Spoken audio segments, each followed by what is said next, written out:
Boom. Let's see. There we go, fellas. What's up? So we're here with the man, the myth, the legend. To me, anyways. Love this guy. He's awesome. Everybody knows Coooley. What's up, Bubbles? What's up, Xtimus? What's going on, man? Brent, Yo, yo. Jonathan Dice Turkey, man. So what's up, Coooley? What are you up to this evening besides talking to Sweet Phil? You've been streaming all day today, haven't you? Jesus. Yep. Yeah, I've been streaming. I went all out. I tried to make this all look all professional for the cast over here, man. I got a video playing in the background. I was just saying I wish I'd have done some dueling footage. I wasn't even sure this shit was gonna work, man. I just kind of threw it together, and it looks all right. It looks like we know what we're doing. And plus, if people are like, I'm sick of looking at Cooley's face, they got like some Neil Talk runs going on in the background. No, Not bad. Yeah, that looks pretty cool. Yeah, I just got a gray stone background up behind us. That's kind of one of my go-tos where I used to use it for thumbnails and intros and all that kind of stuff. First ever time doing this type of thing, so I think it looks pretty good, and I'm glad. Thank you for doing this with me as well, Coooley. Yeah, I think this is a really good idea, man. I think that doing a cast and just having conversations and stuff is like just something that we don't really get to see a lot of in like the Diablo community, or really like ARPG community, as much as we would like to. I have heard that there's like some other ones out there that are pretty dope, but no one that's doing D2 content creators and talking and shooting the breeze. So I think that's dope, man. Congrats to you for theorizing and putting this in action, man. Yeah, I just thought of a good idea. It kind of works out for other people, and who doesn't want to know a little bit more about their creators, the people they watch? You can't interact too much in the comments. You probably kind of get the same thing where it's like you wake up in the morning, you have like 300 comments, and you're like, well, I don't know what I'm gonna do with all these. So. This is what I'm like. This is what I do. I'm like, I like what this guy said. That's awesome. I'm gonna love it. And then I'm like, wow, this guy's an asshole. Ban him from channel. There's basically two reactions that I get. It's like, I don't think people know that can happen to them. Like, you know what I mean? It's interesting. They say something like degrading something, and then it's just like, and then none of their comments ever show up again. It's like, oh well. Yeah, We're encouraging a good community. I don't think I've been called an a-hole as many times as I have in the last month, like probably in the last decade, honestly. The good thing about D2R is it's brought back the love and the attention to the game. It's also brought back some prideful a-holes. Yeah. It's the internet, keyboard warrior type thing, But yeah, no, all in all though. I was just talking about this the other day, like the community in D2R. From what I've seen, and like it's been so much better. I feel like a lot of people have we've all kind of aged with the game, and like we're all kind of grown ass men now. You know what I mean? And I absolutely love the feeling of the community in D2R. Like playing on BattleNet and seeing still so much generosity, and it's kind of refreshing, man.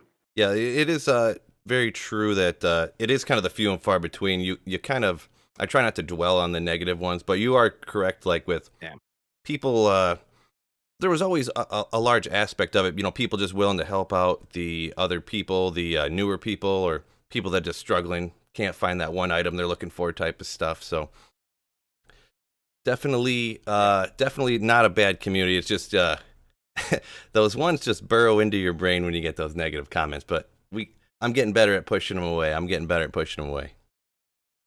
Yeah, man. There's certain people that I think there's just go through. That's what works for them. Mm-hmm. It's like you ever seen it like you hear about all the time about it's usually happens with a different gender, right? Like this girl's all about attention or whatnot. Sometimes it's not just to say, it's not restricted to a certain gender. Sometimes people, the attention, it's like good or bad. Just remember my name. You know what I mean? Mm-hmm. Or get fired up about me. But I think with this and just about anything you do, it's like you got to focus on like the positivity. It's so easy sometimes to get wrapped up in like the negative feedback, negative things. And not to say you shouldn't listen to a lot of stuff, but like being able to look at and appreciate the good things that people get out of what you do is really cool. It's one of the things that when I started making PvP content probably like close to a year and a half ago now, something like that. And when I first uploaded my first like shitty quality dueling video, I would have never expected to get over like 10 subscribers. But the fact that like people want to talk with me about this stuff, and it's kind of cool, man. And I've been really careful, especially with a game as complicated as Diablo 2, to like never try to be a know-it-all with this game. Like there's there's so much stuff. Yeah, yeah, yeah. There's so much stuff that like I literally learned some stuff today that I never knew. Like, you know what I mean? And I'm like, it's crazy to think that like after so long you can still learn so much about this game.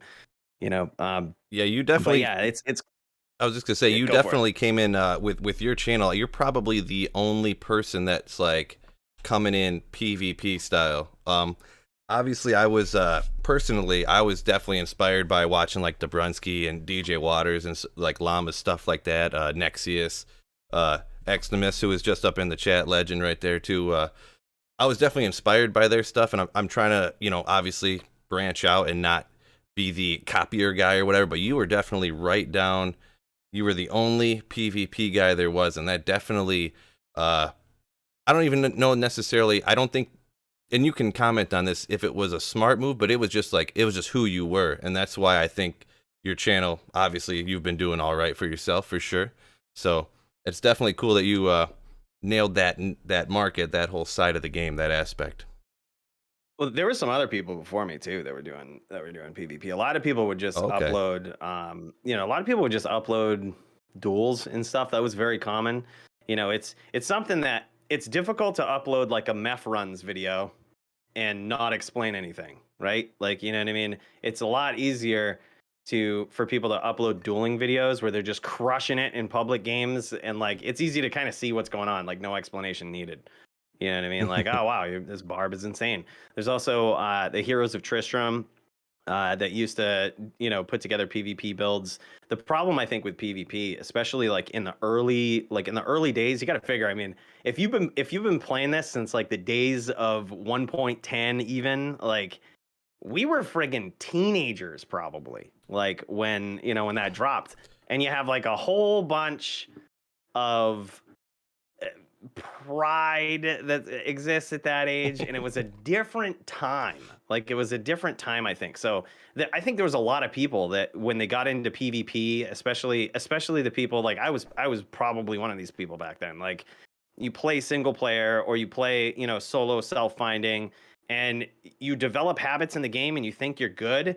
You think these are good habits that you've developed until you go up against somebody in the Blood Moor and they absolutely shit stomp you. And like, you're like, why? What is happening? Why? You're a hacker. Why are you, how are you doing so much? But it's like, truth be told, it's like, I think that it's easier to have more emotions about that when we're teenagers and we feel like we're good at the game. You know what I mean? Mhm. I feel like that bred some interesting emotions that made it difficult for a long time for like, it was such a prideful feel to PvP at one point in D2 history. And I feel like a lot of people that tried to do PvP, if you were gonna put yourself out there, you almost like had to be this like know it all, I'm the best. You felt like nobody would listen to you unless you were just the greatest at what you did. And like with me, again, like when I first started putting my face to videos, I'm like, you can't even pretend you know it all with, a PvP build, because I'd been in the Moor. I'd had my ass kicked by like many people. You know what I mean? I knew what I was good against, bad against. I knew some players who were just savage and were so much better than me. And I'm like, so I kind of with me, I just had to be careful with, with how I went about it. I'm like, look, this is what I play. This is what I enjoy. Here are some builds that are fun. Here's basically how to run them, and just kind of, it's hard to like fully teach PvP and how to do something in one video, or like, because there's so many answers. You're dealing with other people. You're not dealing with like with a script, like with a game that's programmed to respond in a certain way. Like Right. Yeah, I feel you're you on that. dealing Yeah. with people that are you're dealing with people that, you know, if healing pots are BM, they're gonna wait for their battle orders to run out, chuck their life charms in a corner, and rep their life back twice as fast as you would imagine. Like, who would have thought? You know what I mean? Like, it's just insane stuff that humans can do. Yeah, I don't. Like, you can't really tell people to prepare for. Yeah, I don't. I don't PvP, but there's probably like that life charm thing you just said. It makes sense now that you mentioned it, but that would have never even crossed my mind because I'm not a PvPer. I'm like a grinder, magic find type person. So that's kind of funny. And I did want to mention there was a question that I had. You brought up how about people playing, you know, if you played back in the 1.10 and stuff like that. How early necessarily did you start playing? Because I can remember personally myself, and this was before I even owned the game. There was a group of friends I had that hung out at this girl's house, and she had an older brother who had Diablo 2. And I originally walked into the room and was like, oh, well, what is this game you're playing, you know? And then all of a sudden, this group of like 10 friends, all the dudes would be hanging out with their older brother, sitting over, like leaning on his computer chair, watching him like slaughter cows back in the day with like the Nova Sorceress, you know? And I can remember sitting down, he would get up, he's like, yeah, go do whatever you want, whatever. And that was before you could buy mana pots when from the vendors. That was like a long time ago. Yeah, that was like early days. Early days. I'm not sure if it was 6 months or a year after that when I got Diablo 2, but yeah, I did take like a decade off, I will be honest. There was like at least a decade in there. Then I bought Diablo 3. You never stop playing D2. You stop having people to play with, is what it is. Well, I played a lot of solo, to be honest. But yeah, that would be like, I had a buddy who was in the Navy. He would come home. He'd message me like, hey, get back on D2, you know? And then I'd play with him for a few months and he'd get deployed again or whatever. But yeah, that was, back in the day, that was crazy, not having mana pots for the game. Like, what do you remember from back in the day, how it was different, and like, when did you start playing? Oh my God. I don't even know if people are ready to hear all the shit I was doing back in the day. Well, you don't have to say everything. Like, this is, you got to keep it like rated PG-13 or something here. Don't get too crazy. Oh no, man! I'll tell you. Like, I was always, you know, I was talking about one of the funniest stories that I remember. I was just talking about this earlier on my stream. Was like the first time I started up single player. I remember starting playing with a barb. And I remember his name. I named him Disciple. I thought I was cool, you know. And then I remember the first time I logged on to BattleNet. It was open BattleNet. This is back when, you know, back in the days when the D2 game allowed TCP/IP and connections with other servers and stuff. Well, there was this, like, you know, sort of Wild West of BattleNet. It was the open BattleNet. Yeah, I remember that a little bit. Like, yeah. I mean, I never really knew at that time. I didn't know there's a difference between closed BattleNet and open BattleNet. I just saw like play online. I'm like, oh, multiplayer. I'm like, cool, let's do it, you know? Well, I remember stepping into a game with, you know, my single player dude. I'd leveled him to like level 83 or something. It was so great. You know, I was like, man, my barb is the man. And like, this was back in the days. I'm pretty sure this might still be the case on open BattleNet. I'm not sure. I haven't played it in a while, but like, the host of the game, like whoever created the game, could edit anything in the game. Like, they could even edit your character stats, your skills, and all of this stuff. Like your character, not their character, but literally yours. Your character, yeah. And I remember stepping into a game. And I was like, oh man, I can't wait to show off this barb. And like, this guy hacks all of my stats down to like 5 or something. And I worked so hard to get to level 83. And then suddenly my barb has like 200 life. I'm like, what? What just happened? He's like, yeah, how's that barb? And he's like, you know, like, you know, all my skills go down to like 1 or something. I was like, what? I was like, you know, I remember exiting the game. I was like, maybe if I save and exit, then I'll just go back to single player and I'll have my barb back. And I go back into single player, and like my barb is just eternally neutered. Wow. And I'm like, oh my God. I was like, BattleNet's terrible. I was like, I'm never going on again. You know, I didn't know about like Jamela Hero Editor, or there was something else it was called back in the day. But like, yeah, it was just some crazy stuff, man. Like, yeah, I didn't know about anything like that. There was I wish I still had these files. Like I wish I could pull up the old like tower and computer I had from back in the day, but I did something like where I think maybe I was just gonna try to transfer an item from one single player character to another. So I was gonna go try the drop in Open BattleNet, type thing.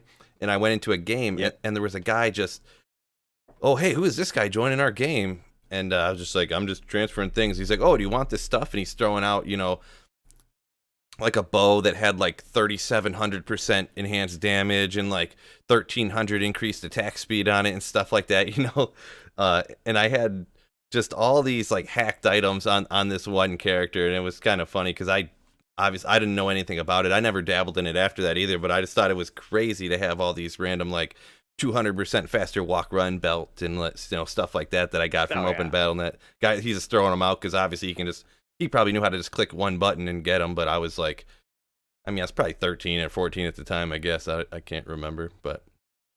Yeah, man. That was some old days of D2.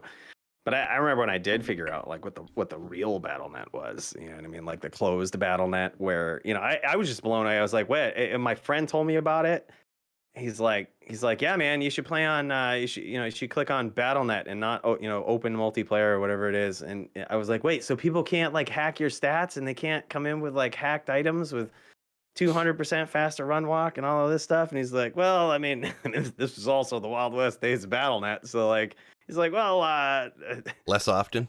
You've still got a young mind, but no, it's not like Open BattleNet, and then go figure. This was like in the time of like white rings and stuff that like, the imports into BattleNet where yeah, they did have a ring that was like 100% faster run walk and like IAS and all of this stuff, but at least that stuff wasn't supposed to be there. And that was a sad day when it all poofed. Did stuff about it when it all poofed one day. That was wild. When I got like 200 SOJs and 100 hex charms, and you come on one day and they're just everything's gone. Literally everything's gone. The Great Rust Storm, man. That's what they called it. It was called the Rust Storm. Oh, really? I hadn't heard that. Yeah. I'm not sure. I think it was a term coined by Blizzard. I shit you not. Like I think they called it the Rust Storm. And it was they put certain pieces of code in place that would go through and look for certain items and delete them, but they also had to manually go into certain accounts and like pull stuff out of them and like delete them.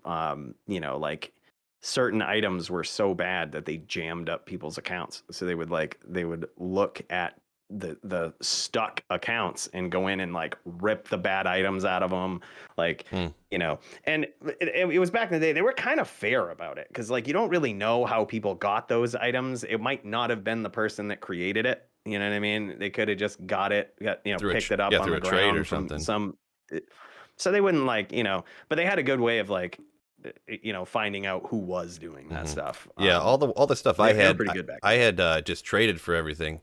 But, obviously, I knew that hex charms were hacked. I knew that the white rings and white gloves were hacked. I knew that was not real stuff, and I traded for it. But I knew that there was something going on when somebody must have been. They knew something was coming, or who knows. But I had like a 6-socketed Hydra bow that was like with the 15, a superior 15% enhanced damage or whatever, and the guy gave me like 30 hex charms for it, and I was like, oh my gosh, this is awesome. And that was like a couple of weeks before everything poofed. So like that guy, somehow he must have known that like that was coming, because there was no way, like I was expecting to get like a quarter, like not even a quarter, like a fifth of that, like a tenth of that, and I was like, oh my god, I'm rich, what is this guy doing? And then yeah, it's crazy. It's crazy. Somebody from my chat just mentioned that at one point there was a mass banning of people that used a program that allowed them to have multiple windows open. Like they used to really look for that stuff. It kind of scares me about add-ons with D2R. It's a different team running this now. You know what I mean? Like it's still Blizzard, but like there's always add-ons and stuff, and I always get really weary of them. I haven't dared to put any on myself, but like, I haven't tried nothing either. Like, no map hack or nothing like that. Well, I mean, even with that, like that will clearly get you banned, right? But like, if you think about stuff like, you remember the screen extension you used to use for for regular D2? It would like extend your screen or whatnot. No, Like, like make it widescreen you're talking about, or yeah, basically, like, it's there's other like cosmetic stuff, I guess, that people were talking about, like changing colors to certain things, and like oh that's yeah, got yeah, them yeah. banned already. And I'm like, oh my gosh, like these guys are on it. But like I mean, even back in the day, they were like shoot first, ask questions later. Like when it comes to mods on that stuff, I don't mess around with like with anything like that, man. I just wouldn't dare, especially with how much time it takes. Like they have done a good job so far. I'm not gonna lie. I'll be completely honest with you. On BattleNet for D2R, some of us have seen bots going, and like the nenext day though, they're not there. Hmm. Like, Yeah, I've seen so ones. I I've was seen happy to see that. I've seen bail bots going, but one or two here and there. But to not you mention it, probably in the last couple of weeks I haven't seen one. This was a few weeks prior to that even. So Yeah. yeah, but obviously they didn't react. They weren't like the ones in D2 how they're like spamming websites in the chat and stuff like that. They were like on the down low. They weren't saying nothing. They were just running bail real quick. Like way faster. Like nobody could guess right every time. Like I know that you can map read the first level and the second level you can kind of guess, but you don't get there perfect every time. But Oh yeah, it's crazy, man. so I had Have you another learned all your question I was going tiles? to I ask heard you. I heard your. What are you Oh yeah, go for it. drinking tonight? Oh, I just lowered my volume on my headphones. I thought I broke something. My I get I've got a nice mix in here. I was just saying I'm not exactly sure what the guidelines on where I'm streaming. I'm streaming on Facebook Gaming right now. I'm not sure what the oh guidelines they have on what I can say that I'm drinking, but I'm gonna call it apple juice. And okay. you know, or anything that you would mix with, that would taste good with cranberry. Oh, I forgot you did mention that at the start of the stream. My apologies. I didn't. Who knows? Do you think that Facebook has that type of I guess you would have known from the terms of service or whatever, but I doubt it. I doubt it. Well, I'm gonna go ahead and I doubt I'm gonna risk it all because this is worth it.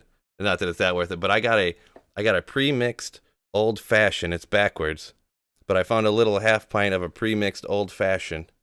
That's what we're rocking. Oh man! And I'm sipping her from the 1981 Rose Bowl, Michigan, rocks glass here. Let's get after it, son. Oh sweet, Michigan. That's a great that's a great Salvation Army find right there. For it was probably $1 or sweet. $2. Nice. Now that's where is that where you're from? Is Michigan? Yeah. I'm like probably a half hour, 45 minutes outside of Detroit, I guess. So I'm not gonna get in too much detail. Not gonna give my area code or nothing, but oh yeah.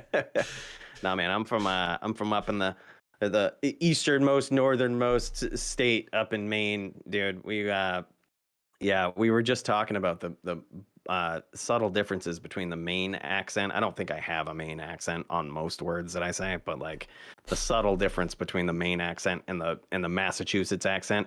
We all drop our I's every once in a while, but there's a bit more of an ignorant tone, I think, to some words that Mainers say, but it's a fun area. It's a fun area, man.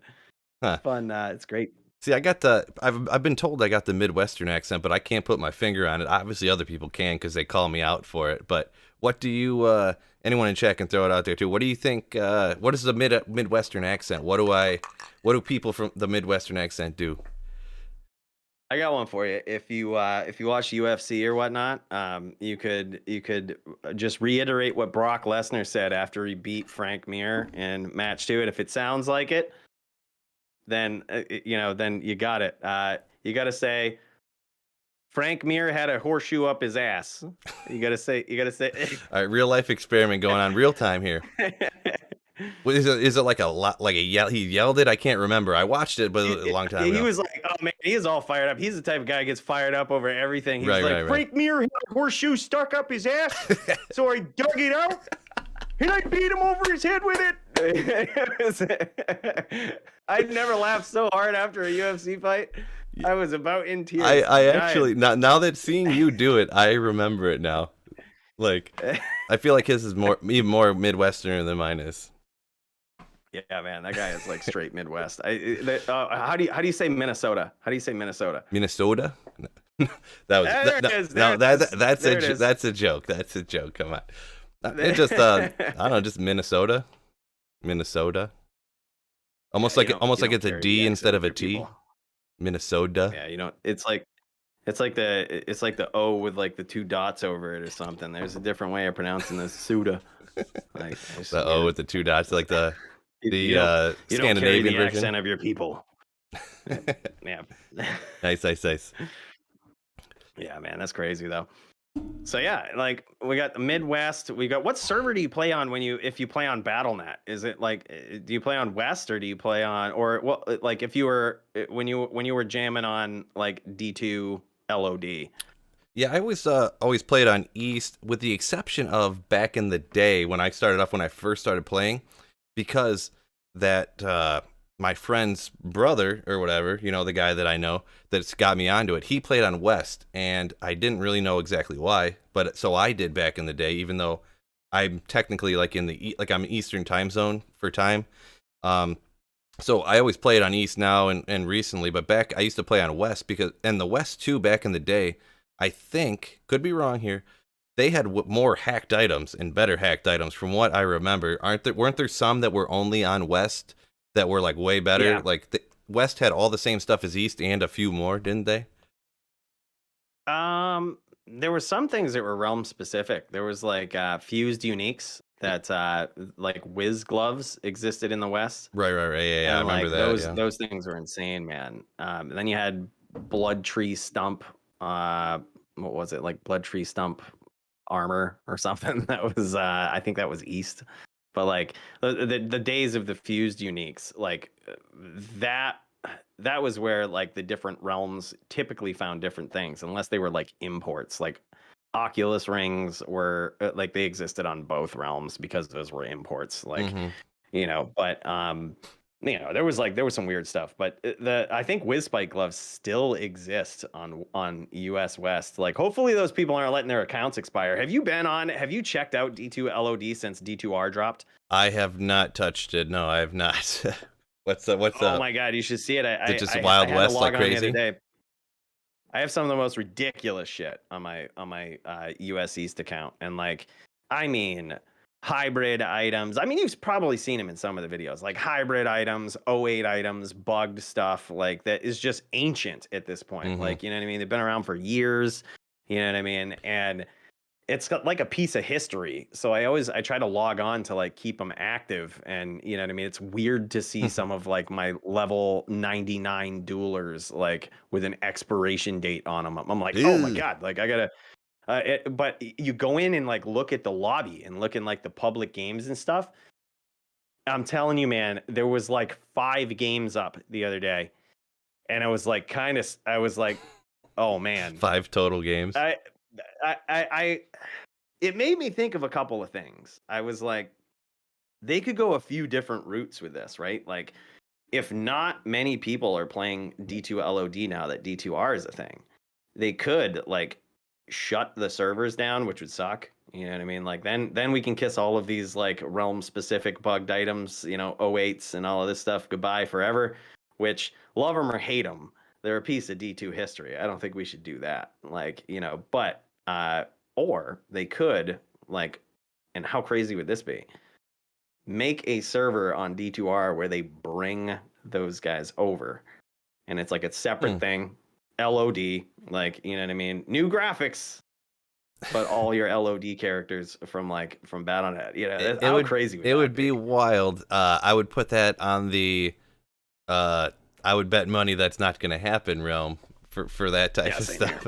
But yeah, it would be pretty wild. That's crazy that there's like literally almost no games, but I guess especially with like Pod and PD2 and all the other mods, most people are probably that would play the normal old Diablo 2 are probably over onto those mods. I would suspect is mainly what it is. Yeah. And I wonder what all them bots are doing. What are all them people that used to run bots on Diablo 2 nonstop? What do you think they're up to nowadays, huh? running bots in like Probably WoW trying or to get something, him going on D2R if I had to guess. buying their 19th copy of Diablo 2 Resurrected because all their copies Well, are getting banned. oh yeah, like that was. I mean, that's the thing too. Is like if you're going in and you're checking out the hell game, like the games in hell difficulty, and like you still only see 5 games up, it probably suggests that a lot of people just aren't botting over there. It would make sense for them to stop anyway, right? Because like it's still the same company, and like some people don't know this. If you get banned in like one Blizzard or BattleNet game, you can get banned in all of them. So like They ban if your like you're still IP running address. bots, yeah, like they actually, I mean, they do a lot of stuff, right? Like educational piece right here, right? Yeah, They I know nothing about triangulate getting you. banned, so This is back in my day, man. I'm telling you, there was this guy, this no, they little rascal triangulate you. over here. It's, well, I haven't done it in a very, very long time, but like, Uh-huh. I mean, I feel like there's a lot of people that, back in the day, like map hack was a thing, you know what I mean? I feel like everybody had it on, I might on have dabbled. BattleNet. Might have Like there's, dabbled. yeah, I was gonna say, like that was the most R2D2. common I one, but mean, exactly right. But there was a way. What they would do is they would triangulate you, and that's how they would like if you use, let's say you used map hack on one account, right? Let's say you're like, all right, I'm gonna make this account. Let's call it account 1, and great, I'm gonna use map hack only on this account. And then you log in like 3 months later, and your account 1, 2, 3, and 4 are banned, like locked out, and you're like, wait a minute, I only used it on this one account. They would triangulate you. And the way that they would do it is they collect, like, I mean, and this is kind of the same. It's not just Blizzard. It's like any time you're linking up to an IP on anybody's server, they triangulate you with a few things. They not only hit your IP address and figure out, where you're coming from, who's connecting, but they also log your computer name and like what your computer is. From there, they also hit your CD key. So with those 3 pieces of information, they can be absolutely certain that any account that has logged on with those other 2 things, like yep, you're on the same CD key, you're on the same network, like, you know what I mean? You're probably the same person. mm-hmm. You know what I mean? So if you've logged into all those accounts on the same CD key, with the same IP, it's in the same computer name, like, they just say, okay, this is the exact same person. So all of those accounts that have logged on with that, gone. Now, it was a different BattleNet, if you will, right? Like the servers are different over there. They're kind of ancient. They're old. So if they are still banning for botting, let's say over there, it's hard to tell if it would ban your D2R account, right? But the people that were and that are interested in D2R now, do you want to take that risk? Is that, you know what I mean? Is that, Yeah, and I would you say willing to bet on it? there's Because I don't think they are. probably no benefit to botting over there now because the point of Yeah. like they'd bot to get the items and sell a burr room for $20, sell a Oculus for $3 or whatever they did. There's probably no money in it, so like what's the point of even spending the electricity to run the computer to do that at this point? But yeah, that's pretty Yeah, wild. Shirley Serious over here in my chat says he's like, yeah, he knew people who got banned for botting in D2 and then couldn't log into their WoW accounts from back in the day. So yeah, I guess they do. Nice. Yeah, like imagine yeah, if you it was, were if like your brother was botting or something and you're playing on the same computer, you're like, sure, bro, get off the computer, like I want to play, and you go on and like yeah. you have all these like 08 bugged stuff and you're like, where's my account, your brother sure gets your stuff happened. banned. I'm sure that happened, man. Like there's got to be instances where that happened. You know how many F's Blizzard gave when people called up with that excuse? Absolutely none. I gotta do it the other hand over here. Absolutely. You shall pay for the sins of your brother. Right. You can figure this out in family court. Right, yeah. A few punches can't fix, you know what I'm saying? Right. Get your little bros straight, man. Like, yeah. No, that's crazy though. That's crazy. No, that's I'm pretty happy with what I've seen so far in like D2R and how they're responding to all of that stuff. Because I mean, they're very aware of how people feel about that stuff, and the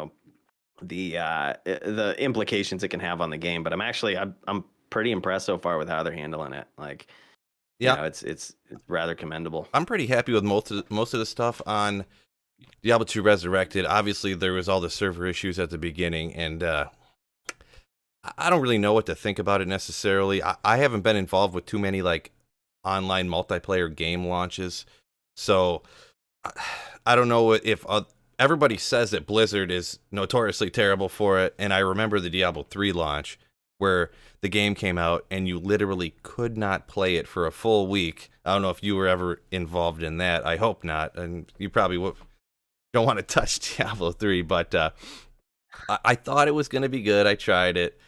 For literally a full week, there was no single player. You had to be online to even play single player, so it was a complete disaster.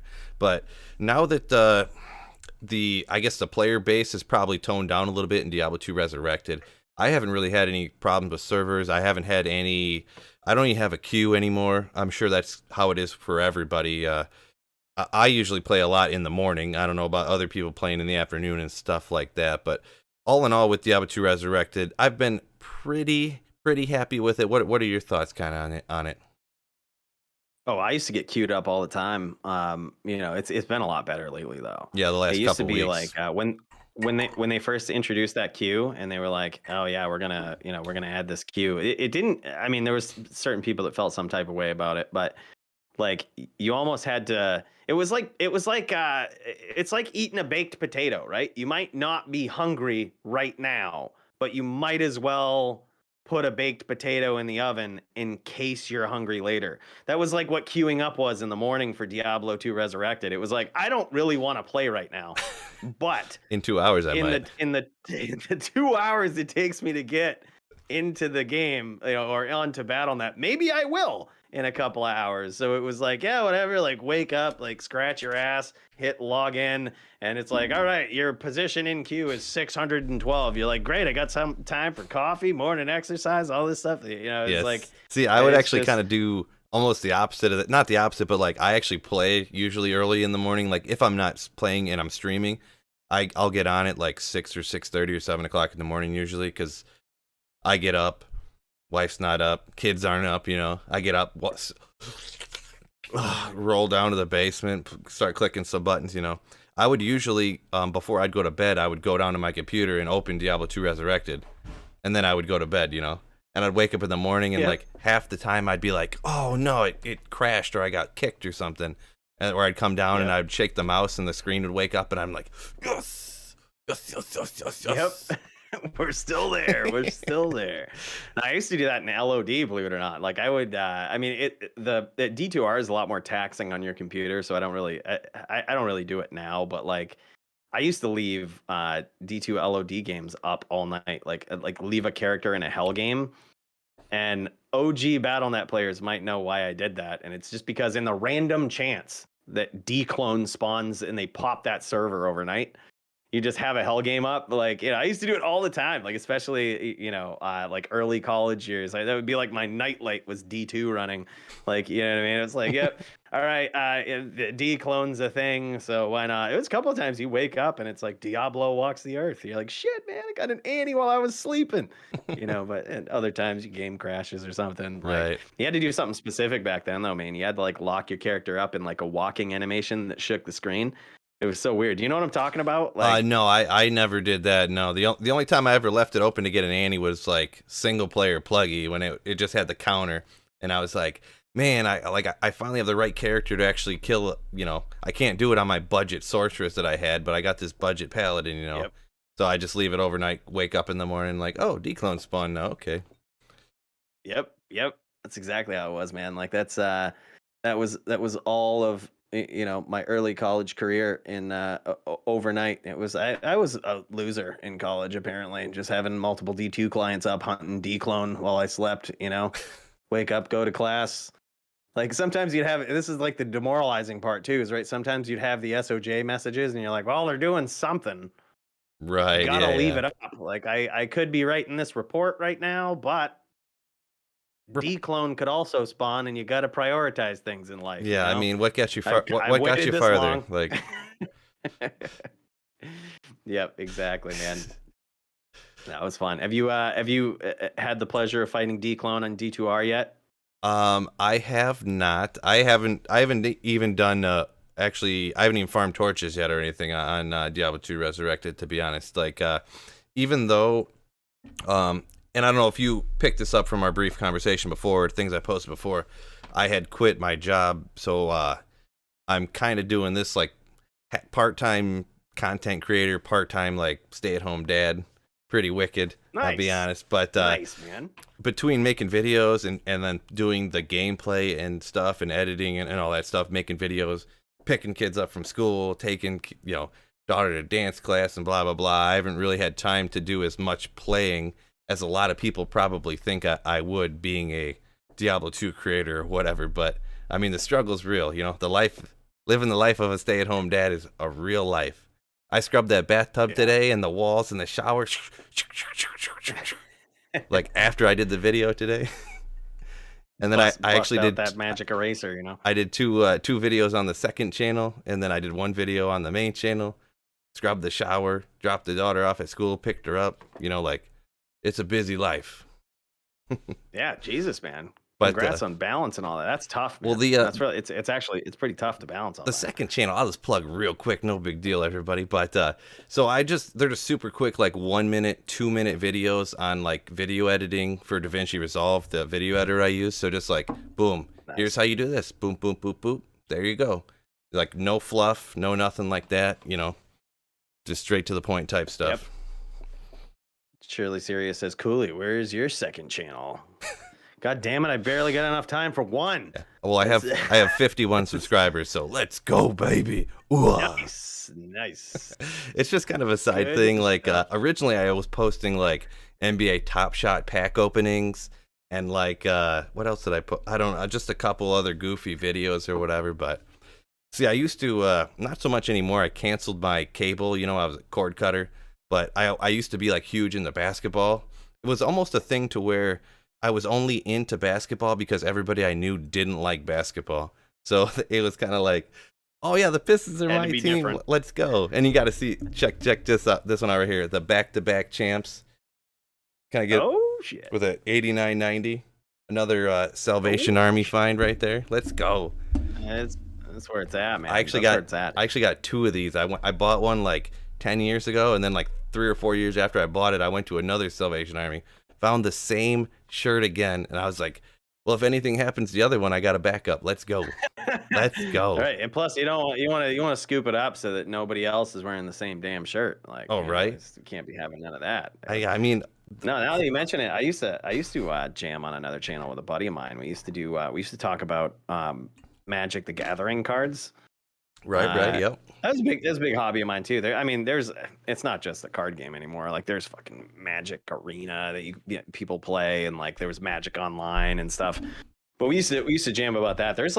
That's an interesting hobby too, because it's like it's got quite the following, and some of those cards from like back in the day are worth ridiculous amounts of money now. Mm-hmm. Like ridiculous. Yeah, that was something. I had a small group of friends, and I wasn't into it like you are. I remember actually, you probably remember me jumping in there real quick once in a while, like, watching you guys, and I wasn't into it, and not knowledge is not there at all. But we had a phase in high school where we thought it would be hilarious. Every week we would pick some thing from like 5 or 10 years ago that we would then bring to school. Like one week we went out and bought like $50 yo-yos that would like have these sick bearings in them, and we'd just be like walking down the hallway with our yo-yos. Hell yeah. The next week, and we're in I used to love yo-yos, man. I could do all the tricks and shit. Like I used to love that. We're like juniors in high school. The next week we're bringing in Pogs. Then we're hacky sacking just out of nowhere, just like whatever random thing they used to do like in the 90s or 2000s, like we'd bring in another thing. We started playing Magic the Gathering. Then all of a sudden people seen us playing it at lunch, and they were like, well, I got all these cards, I'll bring them in. And all of a sudden there was like 50 kids in the high school playing Magic the Gathering. And albeit my high school was like 300 kids. Like, so that's like a big percentage. I'm not like... So yeah, we ended up like going to Magic shops and like buying cards and like actually building decks and stuff, and like actually like not crazy getting into it, but like actually like through joking around about it, we actually got into it and enjoyed it a whole bunch. Yeah, that is sick, man. It is a fun game. Like I said, I mean, I think a crucial component to a lot of games, in my opinion, for the survivability of them is basically having value in your game pieces, right? Like, having eternal value in your game pieces. And when, people are buying magic cards for like, oh, I want this special card for my deck, but it's like $50. You know what I mean? There's a certain, like when you compare it to like Pokemon or something, in the trading card game for that, where they overprinted the shit out of like all of the cards and they never were worth anything. Like, sure, it's still around, but like the hype is real for Magic. And I think that has a lot to do with it, is like, it's just cards have held value. And like people that used to play it at one point, they're just like, oh man, I found all of these Magic cards. I'm going to take them to a shop and sell them. And it's like, you're giving me how much for these damn things? Right. Like, it's just insane. Yeah, I don't have a ton like that, but that was how I got a lot of them, because I was the only one out of like my group that didn't have like the Magic cards or whatever. So, but there was some guy who seen us playing, and he was like, "I don't want this crap. I'll sell you all these cards for like $40." And I don't know if you ever seen those white card boxes that are like this big. Oh, yeah. And they probably fit like 400 or 500 cards in them. I bought 5 of those from him for $40, and just, I mean, most of them were commons, but then there was all the rares, or I forget what the silver and gold ones, from the like commons, uncommons, edition rares, 7 mythics. and earlier stuff. Yep. Like, yeah, it was all like I think the 7th edition was like the newest at the time, and then they were older than that. But it didn't have the only thing is all them boxes. It didn't have any of those like Black Lotuses, the original ones, or like the original fireballs that were like 1 fire, just like 3 damage. It didn't have any of those, like those ones that are worth like a ton of money. You know which ones I'm talking about. Oh yeah, there's still a ton of them, like the dual lands and stuff like that. My buddy went to a lawn sale at one point, and like it basically did the same thing you did. Like picked up a couple boxes of like old Magic cards for like $40. I think it was actually the same price. I don't know what it is with people not knowing the value of their Magic cards and charging $40. They know they're worth something. But he shows me, like sent me a picture of what he got, and there's like 10 or 12 dual lands in there, which were like $500 each. And like, there's a certain thing that they did called the reserve list, where they put a list of cards out there that they would never reprint. And like, those are on it. You know what I mean? So obviously the value of those is just going up over time. Wow. I should probably look into my boxes, because I'm pretty sure I have some dual, like the ones that are two mana, right? Like the 2 different kinds. Yeah. Yep, the dual lands. Yeah, they have like the little squares on the text box and stuff, and then it's like, you got tundras, you got your underground seas. I'm gonna have to dig those out and get rich real quick. I'm telling you, man. I'm telling you, it's a good retirement plan. Be like, I played this game back in the day, and holy shit, this is a $2,000 card now. Right. Yeah, that's it's crazy, man. Yeah, that's what's it's good to have. It's good to have hobbies. Right, yeah, and you save all that stuff from back in the day. I know I mentioned this to you when we were chatting real quick, but the like some of the old sports cards, I used to have, or I do have, I mean, that I pulled out and looked at them the other day, and like the Kobe Bryant rookie that I have from back in the day probably has some value. I haven't looked it up lately, and I got some cards from back in the day that were worth like $40 or $50 at the time. I'd have to imagine they'd be worth more now, right? Oh man, I don't imagine. Like I'm not 100% sure on like sports cards, because in my experience they've always been like hit or miss. You know what I mean? Oh yeah, like, I mean, you have something where you're like, oh, this is really cool, and then like you look it up online or something like that, and there's like a bazillion copies, and it's not worth anything. You know what I mean? Like I've run into that a lot. Like I just never understood it enough. Like with a game like Magic, it's kind of easy. You can look at a card and be like, wow, this is really good in the game. You know what I mean? This must be a good card or must have a lot of value. With sports cards, it's like you have to recognize the name of the person, and then even if you do, like it has to be some specific version. Yeah, I got it. Yeah, it's kind of like so hard to like price it out. With Magic, there's an actual demand for it. It's not like an artificial demand based upon who knows, like how good the player is, or pretty much the demand for sports cards is what people think they're going to be worth in the future. So if people think they're going to be worth more, then there's a higher demand for it, which causes the value. Like, it's not like you were saying for Magic, how these cards are sick as fuck. So they're going to have a bunch of value, you know? Yeah. Yeah, for sure, man. Like, there's just so much that goes on. At some point, I had to like draw a line with all my nerdy habits. I'm like, my small brain can only comprehend so much in this life. And between D2, Magic, that's probably like one of the reasons. You remember when WoW came out back in the day? Like a whole bunch of my friends were like, "Oh, you should play this. You should get into this." I looked at that game. I'm like, "This looks sick," but I was like, you know what? I'm probably gonna die of all my nerdy habits someday. And it was like, I can't quite. This is gonna suck up my life. I was like, I'm purposely choosing now at this point not to get into it. Because I'm like, I mean, at that point, I was playing so much D2. I was just like, I can't fucking fit another thing. And like, I'm like, this is, I'm gonna rot away. Yeah, I remember when WoW came out, and it was kind of the same thing. I was playing D2 at the time, and WoW came out, and I don't remember how much it was or whatever, but there was like a monthly fee, and I was like, why would I pay per month to play WoW when you could play Diablo 2 for free forever? Yep. Forever. Yep. Yep. I don't Yeah. I don't think I would ever pay a monthly fee to play a game, and that's gonna blow people's minds in the chats, on both of our chats, I'm sure, but I couldn't, like, I would rather buy Elder Scrolls games. I would rather plug in Morrowind and play that again than pay $15.99 a month to play some video game after you just paid $40 to buy it, you know, like. And haven't they came out with like five different expansions for WoW too that probably you had to pay for, or someone did? Yeah, probably. I think they've been trying to, like, the journey to monetizing video games has changed so much over time. You know what I mean? And I think that was like one of the first ways that really broke some ground was monthly subscriptions to WoW. Mm-hmm. That like was a way for them to generate constant revenue from a game instead of people paying like $40 to $60 for the game and then that's it. Yeah, that's the company's on the hook to support it forever. Yeah. Yeah, exactly that. Yeah, then you look at games like D2, right? Like D2 LOD. You paid your $20 and you got the game. Great. All right, now enjoy this server for the next 25 years. If you told me you pay me $20 to do something that I'd have to service it for 20 years, I'd be like, hey, you fuck right off. Like, that's definitely not worth my time. I don't care.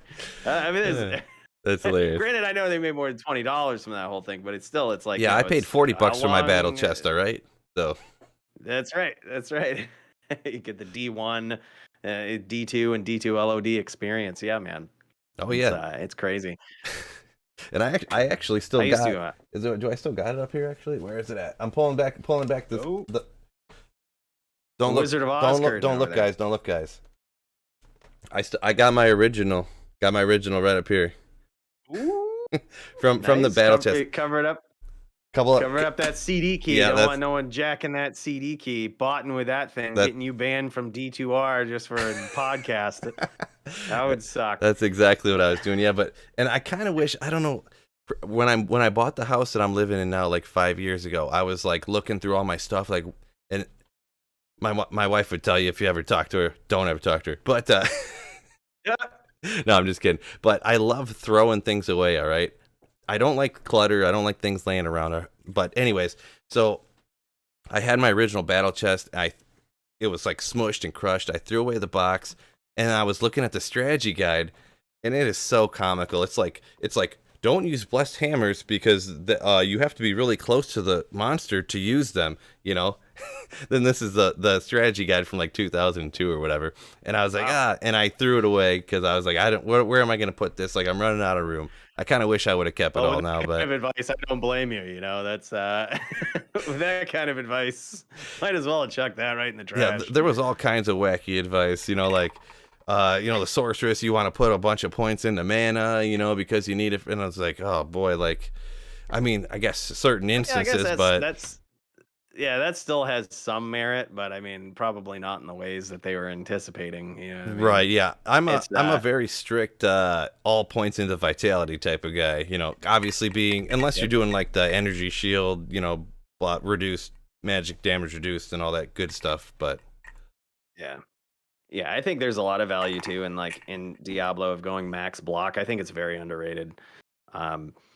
Like, It was one of those things that I used to be like full Vite too. You know what I mean? Like just full Vita and a lot. And it's still the right thing to do with some builds too. Like, you know, even in PvP, like if you're good with a certain build, it's like still good to go full Vita. Like I'm not sure if you've ever I'm not sure if you've ventured into the dueling land of like dueling necros or druids or whatnot, but sometimes they can get away with going full Vita just because of their dueling style. Like, you know what I mean? But every time I played with like a as a sorceress or you know even a paladin or really any character of mine, I've always been like, I'm gonna get cracked by a fucking paladin and I'm going to block. I am not going to just get stun locked this entire time. I think, but you know, even if it's not PvP, like PvM, I think it's very underrated too.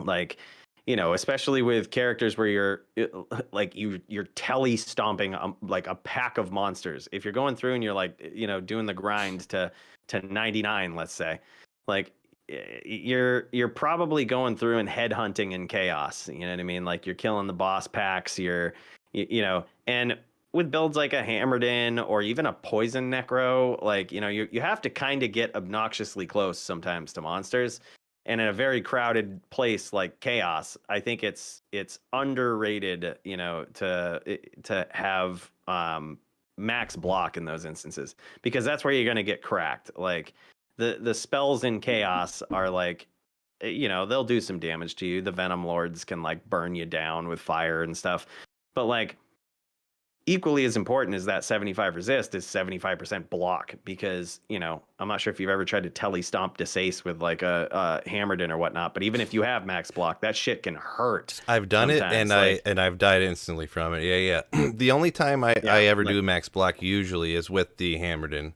or with a Paladin. Yeah. So, but yeah, I don't dabble in PvP. I'm not man enough to be handling stuff like that.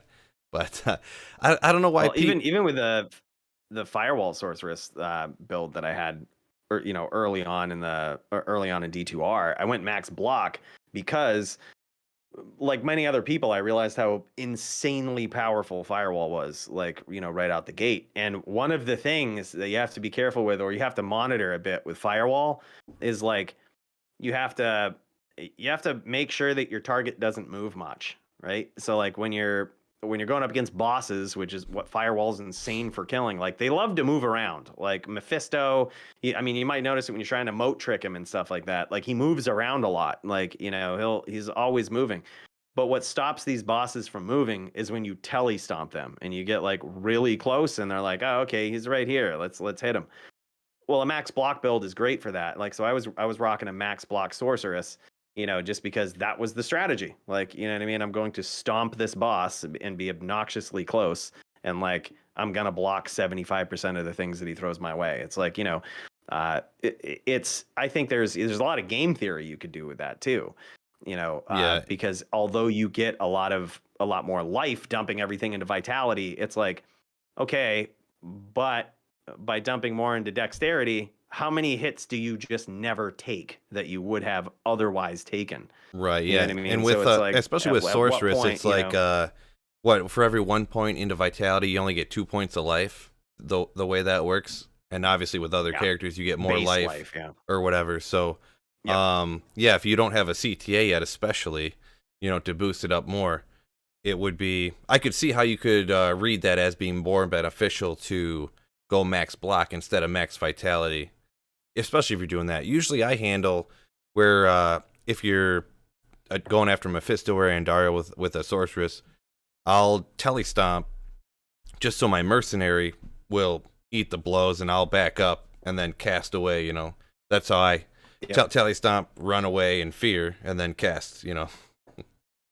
Oh, yeah. No, exactly. Like, but I mean, there's also it depends on how much like max block can also depend on how much you want to you know, I joke around with some people is how much you want to sip beers and MF too. You know what I mean? Like, how simple do you want the MFing to be? Some people like to min max and they like to do areas as fast as possible, and they're just like, I want my face glued to the computer screen, hovering over my mouse and keyboard, and like I'm not doing anything else besides jamming these runs as fast as I can. Me, I'm just like, if I can't sit there and make jokes and like, you know, make fun of my friends while I'm, you know, jamming and sipping beers without having to worry about my character dying, Mm-hmm. then like I probably don't want to play that build. So like, you know, that's why often as well, like when I'm MFing with like a wind druid or whatnot, I say this, but my current wind druid does not follow this rule. But oftentimes what I would do is just put max block on that guy too, because you're doing the same thing as a Hammerden. You're stomping your targets. You know what I mean? The reason I didn't do it in D2R is because the monster AI seems to work differently. In LOD, monsters in the Chaos Sanctuary had like a sixth sense as to what to hit in a pack. Like you could stomp with your mercenary, your oak, and 5 wolves, and somehow every single fucking Desace spawn would smack you and not your wolves, not your pets. Like they would smack you. You know what I mean? That's the target they would choose. Uh-huh. Like so, I kind of needed to rock max block back then when I was like, you know, PVMing with a wind druid. It doesn't seem to be the same in D2R. They'll pick the closest target, or they'll, you know, in PvP it sort of works the same way. Like with your pets, it's you know, you can get away with not having max block on a druid because your pets will actually, they basically block for you. So for example, if you have like 5 pets up, right, and you telly stomp a Hammerden who's actively spinning hammers, you would think that that's a bad idea because you're just going to immediately land on a hammer. But what most people don't know is that your pets will actually eat that hammer first. And like, so the hammer will hit the pet, and then the hammer's dead. Like whenever it hits a target, it's dead. So even though it's like spinning around, it can't do any damage. So like it'll hit your pets first and you're fine. Like you throw a NATO and you get out of there and you probably took no damage from it. And it seems to be like that it works much like that in D2R, like, you know, even in PVM, like they'll choose your pets like a lot of times to hit rather than just you. But like I said, it was different for me in LOD because it always seemed like they had a sixth sense of like, yep, let's absolutely obliterate the player and not his pets and not his mercenary. Like we know what's up. And so yeah, it was that might have a been because little I did I haven't done a lot of, like you said, the pets wise, whether summons or for a druid or necromancer or whatever. I never really did that a lot, but yeah, Desace, man, Desace drops everybody all the time. The amount of shit that got talked to me about getting dropped by Desace when I was hammered in around in the Chaos Sanctuary, like you would think that I just like punched somebody's 3-year-old in the face because I died to Desace like a bunch of times. Like, I mean, that's completely normal, right? Like you're streaming, you're like watching this, you're trying to read chat, you telly stomp, you're spinning some hammers, you're trying to read a question real quick, dead instantly. You know, like when Desace has the wrong auras and you weren't paying attention. Wow. Like towards the end of those runs, because I can't remember what I did for those ones, but I ended up not. I just wouldn't telly stomp his group. I would teleport like roughly, like, you know, the hammers would spin out and then they spin around again, and that's where you know, Yep. I would teleport that far away, and I would spin up and let them walk into them. Just, I mean, it takes more time, but I was just sick of getting dropped. And I mean, I get it. The Hammerden is like mega powerful, obviously, but if you get the wrong auras, like I have like a maxed out paladin, like a 95 paladin that's max block and, you know, a perfect, or a 6 bow CTA, not a perfect one, and you're still getting dropped in one hit. What else do you want me to do, bro? You know, like there's only so much you can do on the game.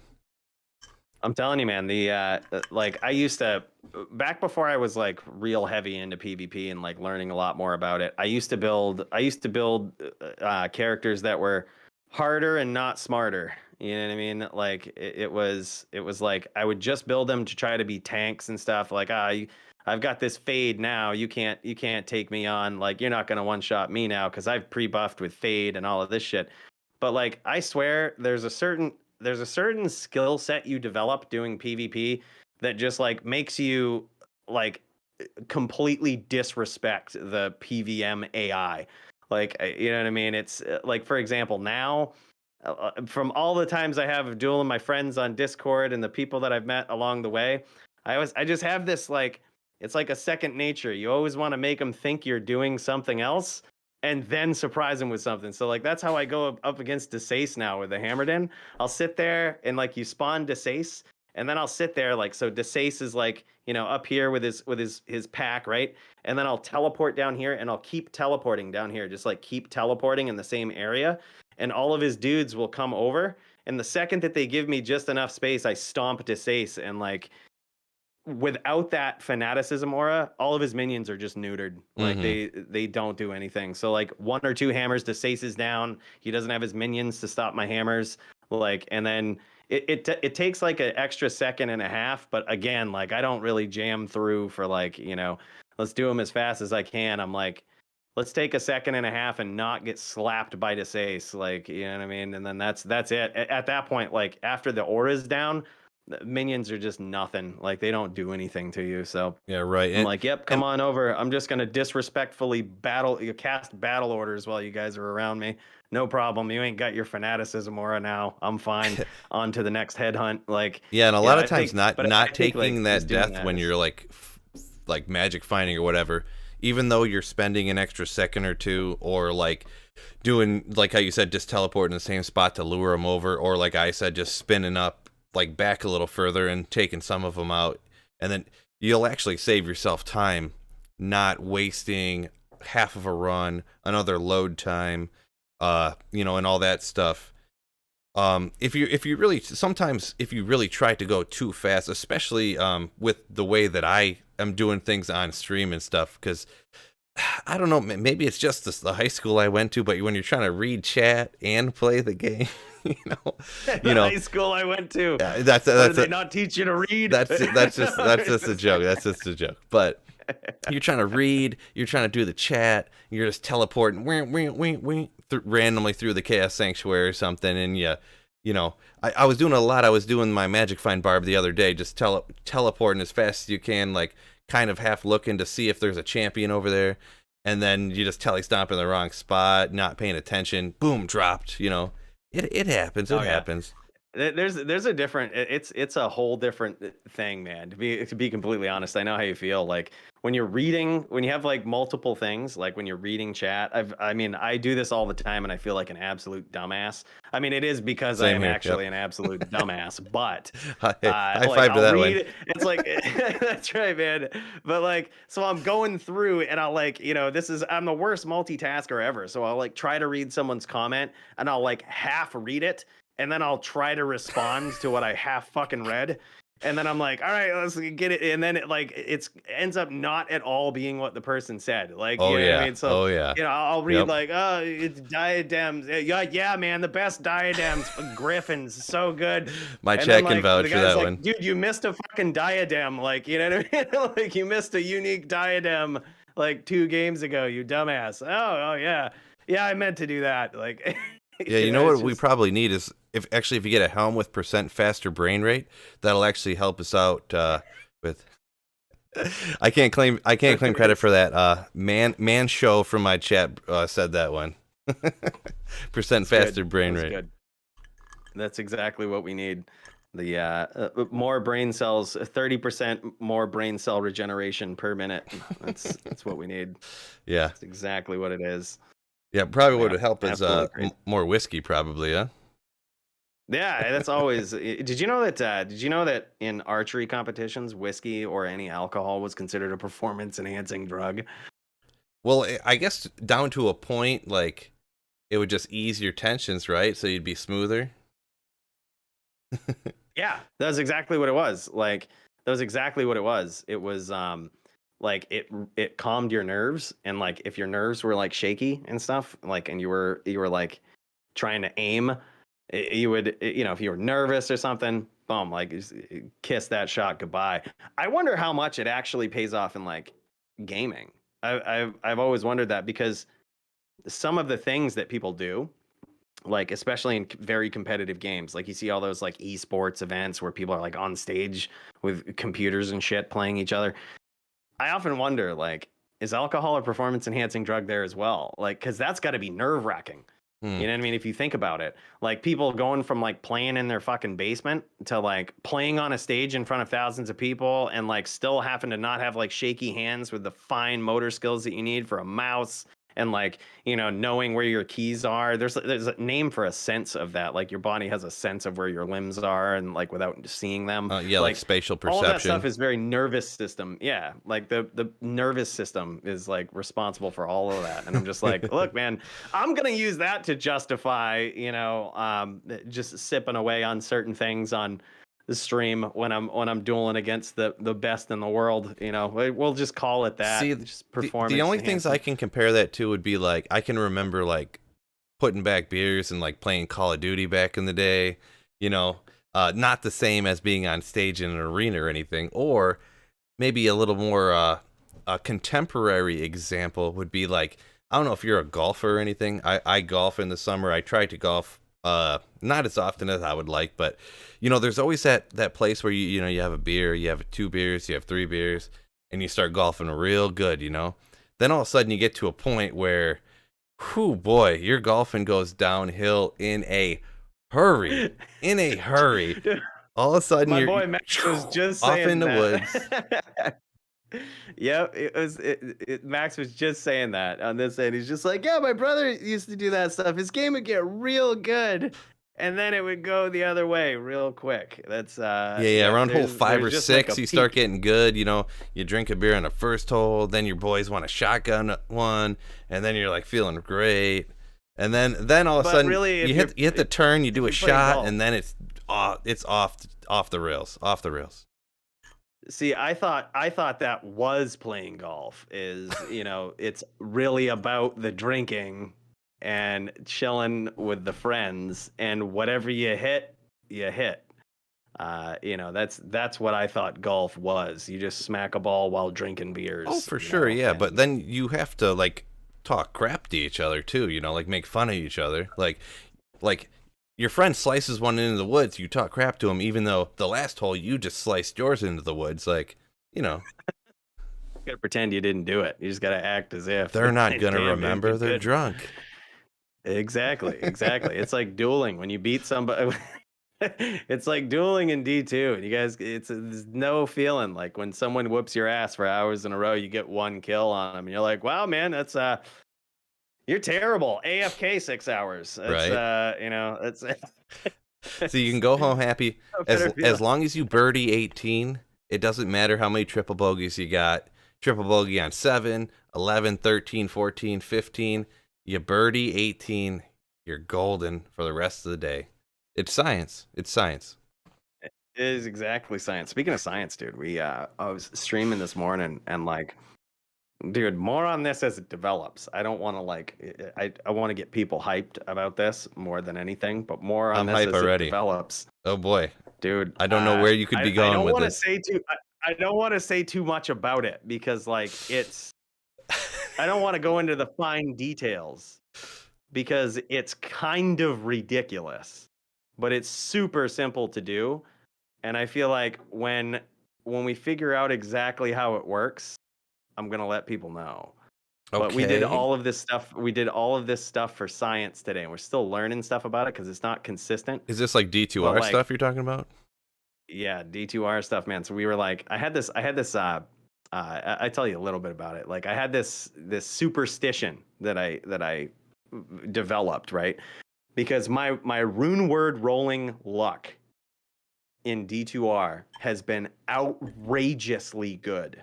Okay. Like outrageously good for the most part. I've like botched a couple of rune word rolls, but never really paid attention to like similarities when I was doing them. You know what I mean? Like when I was rolling. Like for example, I got gifted a jaw rune for my birthday a couple weeks ago, and I was like, oh, sweet, man. And like immediately right away, I was like, well, now I can make this Enigma and start teleporting around on BattleNet. I roll my Enigma, boom, perfect Enigma. I was like, what? What a icing on the cake, complete pun intended for the birthday. I was like, Hmm. no way. Well, like, sure as shit, I was like, well, that was cool. I had already rolled a perfect Hodo like a couple weeks back.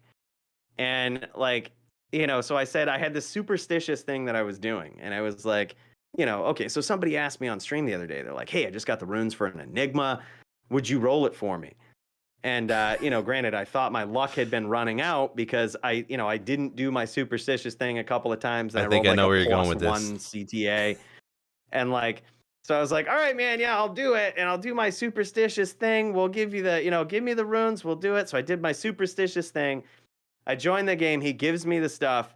And then, like, boom, perfect Enigma again. I was like, you're shitting me. I was like, twice in a row, perfect 775 Enigma.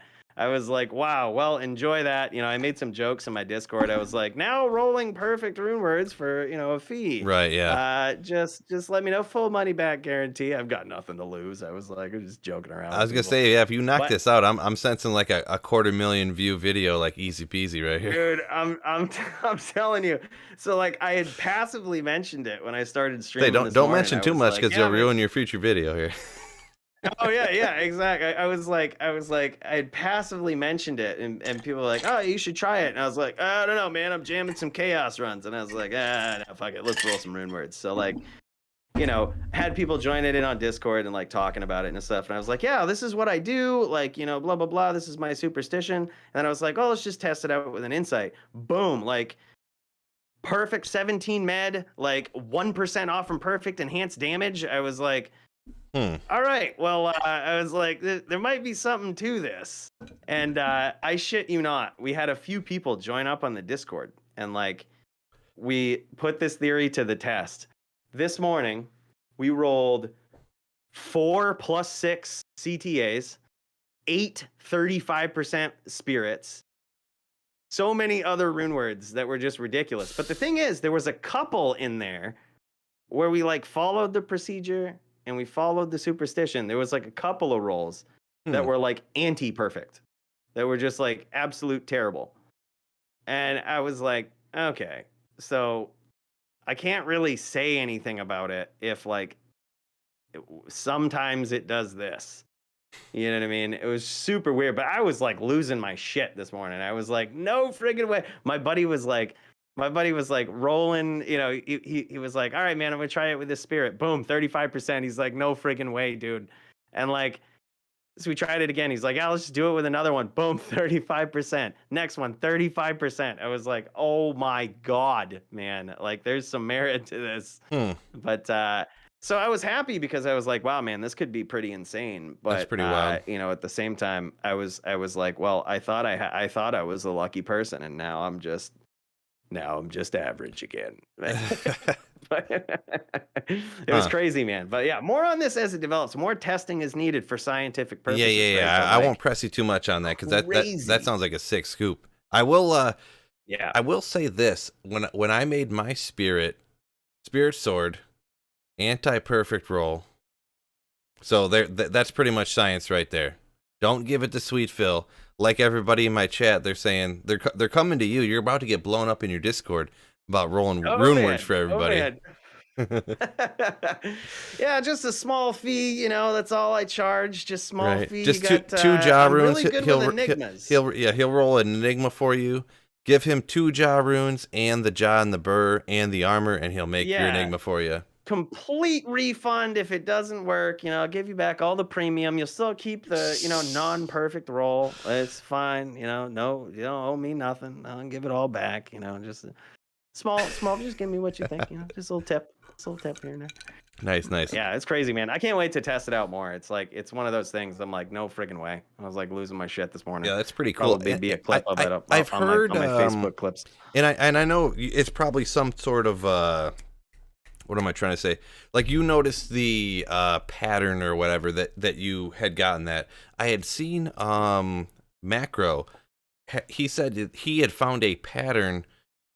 He had posted a video about a pattern to gambling circlets, to where really, if it was something about the graphic in the circlet, like, you know how if you gamble like a cornet or whatever, it could be a circlet, it could be a diadem, but if it was a cornet and then you were above a certain level or something like that, it was never actually a cornet. It would always be a circlet or a diadem or something like that. I'm probably paraphrasing this wrong or whatever, but Macro had posted a video about something like that. So And that's weird. I wonder how that could be possible in Diablo 2 Resurrected. Do you know what it probably is? I'm thinking is that that's how it always was, but you didn't have, you know how you could re-roll and re-roll and re-roll the gambling screen now? Back in the day, you couldn't. Yep. So you probably Right. wouldn't be able to notice that pattern unless you had the possibility to re-roll a screen and leave that particular one up on screen and gamble 300 of the same circlet or whatever, you know? So, Well, I mean, the gambling also worked a little different in LOD.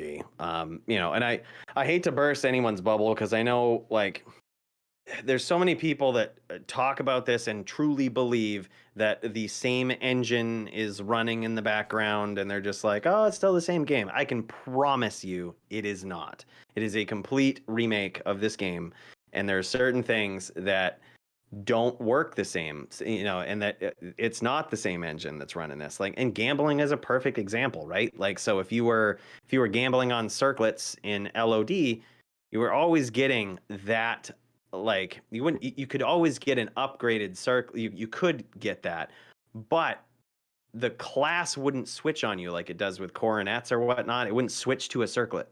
Like right. they were Yeah, yeah. different things. They were very different things, and it seems like they're kind of interchangeable in D2R. Mm-hmm. Um, there's other things such as this like superstitious RNG thing that we've figured out that may suggest, if I may put some of my programming knowledge to it, it may suggest that the call in the coding that calls for a random number works differently and consistently in D2R, like which was not the case in LOD. It didn't, especially on BattleNet. Like, you know, it was just random. You know what I mean? There was no. I had plenty of superstitious things I did in LOD that were clearly not didn't bear any fruit. Like they were clearly random. You know, I was just being stupid. Like hiring Emilio as my mercenary. Like, you know what I mean? Superstition. I Love was just like, Emilio. he's the Love it. best Love guy. Emilio. He's the best guy in Tristram. Emilio! I've met all of these mercenaries. You know, it was clearly superstition. You know, I was just messing around. But like this one, it was a pattern that I developed out of superstition, and we like literally smashed it to the test today, and like Hmm. went over the top with luck. Like it was just, and so, but it suggests that in the coding somewhere, the call that makes a random that calls for a random number to be generated is based on something that's predictable. Yeah. And, Well, so it's and I'm not saying that's necessarily wrong, but there is actually a lot of stuff with Diablo 2 original that's like that, where you think that things are random, but they're really not. Like, I've watched, or a lot of people have done this, where on single player, because you have static maps, on multiplayer you have different maps, so you can't do this, but you'll farm weapons racks or armors racks, which you've probably seen before. I actually watched a stream of BT Neanderthal farming a armor rack from LK for a Shaco, where if you came in, if you from the waypoint, if you came in and came down to the weapons rack, it would be one thing, but if you teleported down and came up to the armor rack, it would be a Shaco every time. So depending on which way you came towards the armor rack, it would be a different item. Every single time, though, yep. it would So be an item. And that was I on think regular it's Diablo related. too. Oh, really? No kidding. Yeah. It's I was gonna say if that's in D2, I've heard of people approaching armor racks from different angles and getting different results. I've heard of that, and I'd wondered if it was like related. Yeah, that was Because, this was probably 2 years ago. I was watching BT do that on his stream or whatever, and I actually did in a video. I did a starting a new character sorceress thing where I was actually farming Mephisto, and I just happened to decide to go over and hit the armor rack and the weapon rack that are down to the left and the right of Mephisto, and the one started dropping a Thresher every time, and then eventually I started hitting it, and like 4 out of 5 times they dropped a Thresher. Boom, Thresher, Thresher, Thresher, Thresher. So I started getting, I grabbed all the ethereal Threshers, but actually it was crazy. I did like I can't remember if I did 250 or 500 runs. I did not get a single 4-socketed ethereal Thresher off of it though. And like, wow, and four, weird. And it was kind of weird the way that this went, because the first 100, or probably the first like 50 to 75 runs, I wasn't necessarily getting that, but probably around run like 100, I started getting threshers like 4 out of 5 times. And then at some point, it just seemed like it stopped. I don't know if I was coming from a different angle, who knows exactly, but for like 100 or 150 or 200 runs straight, I was getting a thresher like 4 out of 5 times from one weapons rack. And this was Wow. back, Yeah, when I was playing on Pluggy or whatever. that's crazy, man. Yeah, I mean, it's kind of the case with anything that's random. Like, I think I'm not sure if you've heard of like Vsauce's Vsauce YouTube channel, but that guy does like a whole bunch of stuff, and he did this series with another content creator about what is random, and like there's even in the coding world, right, where you would think that with computers and all of this stuff that we would be able to easily generate a random number, right? We're not. It's only seemingly random. Yeah, it's You just know what I out of mean? a It's only large group of seemingly random. numbers, and then Or like, it goes to so for one. example, in the coding, right? Like, so if you're just a person typing code in, right? You might learn in JavaScript, for example, that there's certain calls you can make to call for a random number to be generated, and that might be all you know as someone who writes that code. But the person that wrote that program knows that you're going to be running this on a PC or some sort of computer that is keeping track of time.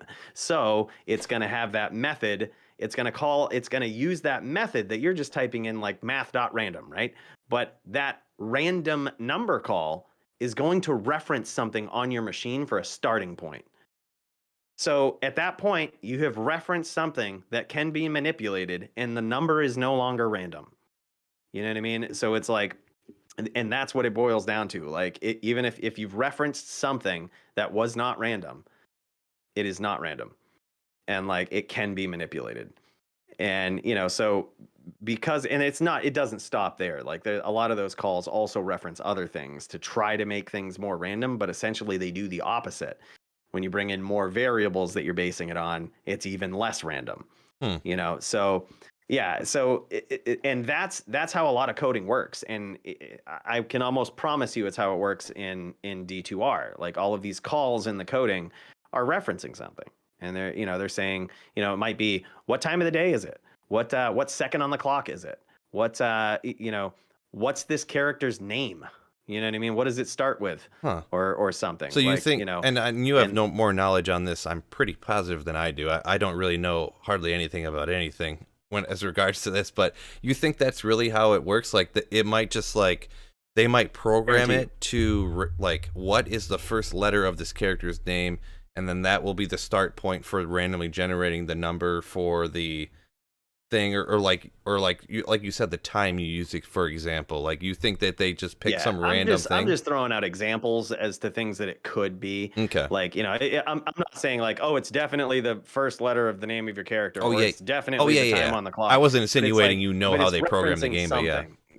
Yeah, I can promise you it works like that. It will reference something that is not random.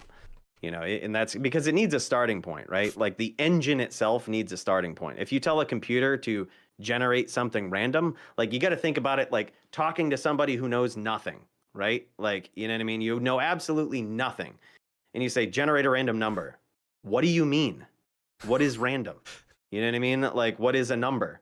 You know what I mean? So instead, if you're talking to a computer and telling it to do literal steps and steps and steps of things, you might have to tell it, hey, you know that number that you have stored on the computer here? Okay, take that, multiply it by 72, divide it by this, and then round that down to a number in this range that I give you. And that's what it's going to do. So it's like, okay, so I have this starting point. I'm going to do all of this stuff with that starting point, and I'm going to land it in that range. Like, that's what random is. I'm a computer, and now I know what to do. Like, so it needs a starting point, like something to go off from. And that's, unless Gotcha. unless eons of coding has evolved in the last few weeks, like that's how it works. Yeah, unless they have some like high-tech AI in Diablo 2, which obviously is not going to be the case. And a lot of times we won't know. Yeah, a lot of times we won't know how it works. They're not going to tell you that. Like, that's not going to be even abundantly clear to the programmers. It might not even be abundantly clear to the programmers how it works. It's they're just using a software. It could be Unity, it could be, a variety of different things that have a random call in them that they have no control over. So unless they've built the random engine or the engine that's running the random call themselves, they won't know how it goes. Like they won't know exactly what it's basing it on. They won't know what numbers being called on the machine. So it's a lot of things in life that we think are random, especially with computers, I should say. Limit to that. They're not random. Yeah. Hey, Cooley, I'm going to ask you a question from my chat. Someone was asking, where do you stream at nowadays? Some people were like, because you used to stream on Twitch. I think you still stream on Twitch a little bit, but some people, you stream on Facebook, right? Yeah, Facebook Gaming is where I'm at now. Got a partnership with those guys. I'm pretty pumped about it. But it's just, if you want to get there to that link, it's just fb.gg/Coooley with 3 O's D2. So fb.gg/Coooley D2. And that will bring you there. Currently streaming there right now. We got 2 streams going up at once, attacking the world from 2 different angles. Right. But yeah, I also do. I do still stream on Twitch every once in a while. My schedule's a lot less predictable on there now. Mm-hmm. Like I'll just be feeling it one night. Yeah, I seen you. Didn't you hop on there last night? I think for like a little bit. I don't know. I lose track of all time these days. I was gonna say if you're as much as you stream on Facebook and you put in some work over there, I can't imagine you like. Obviously you do, but like you find time to stream on Twitch sometimes too. That's I know you're putting in a lot of work, man. I can appreciate the effort for sure. Thanks, man. But yeah, that's those are the 2 places I do it at. I'm definitely over on Facebook Gaming a lot more now. I put in a lot of time over here, over there, depending on where you're watching from. Right. Yeah, and anyone in my chat, when I eventually, I haven't decided if I want to post a full thing or if I'm just gonna do clips or not. But links to Coooley stuff I'll put in the description if you guys want to find him over there. So appreciate that, man. And I got a shout out here, Wahid, the Act 2 mercenary Wahid. Everybody loves Wahid. I just want to throw that out there.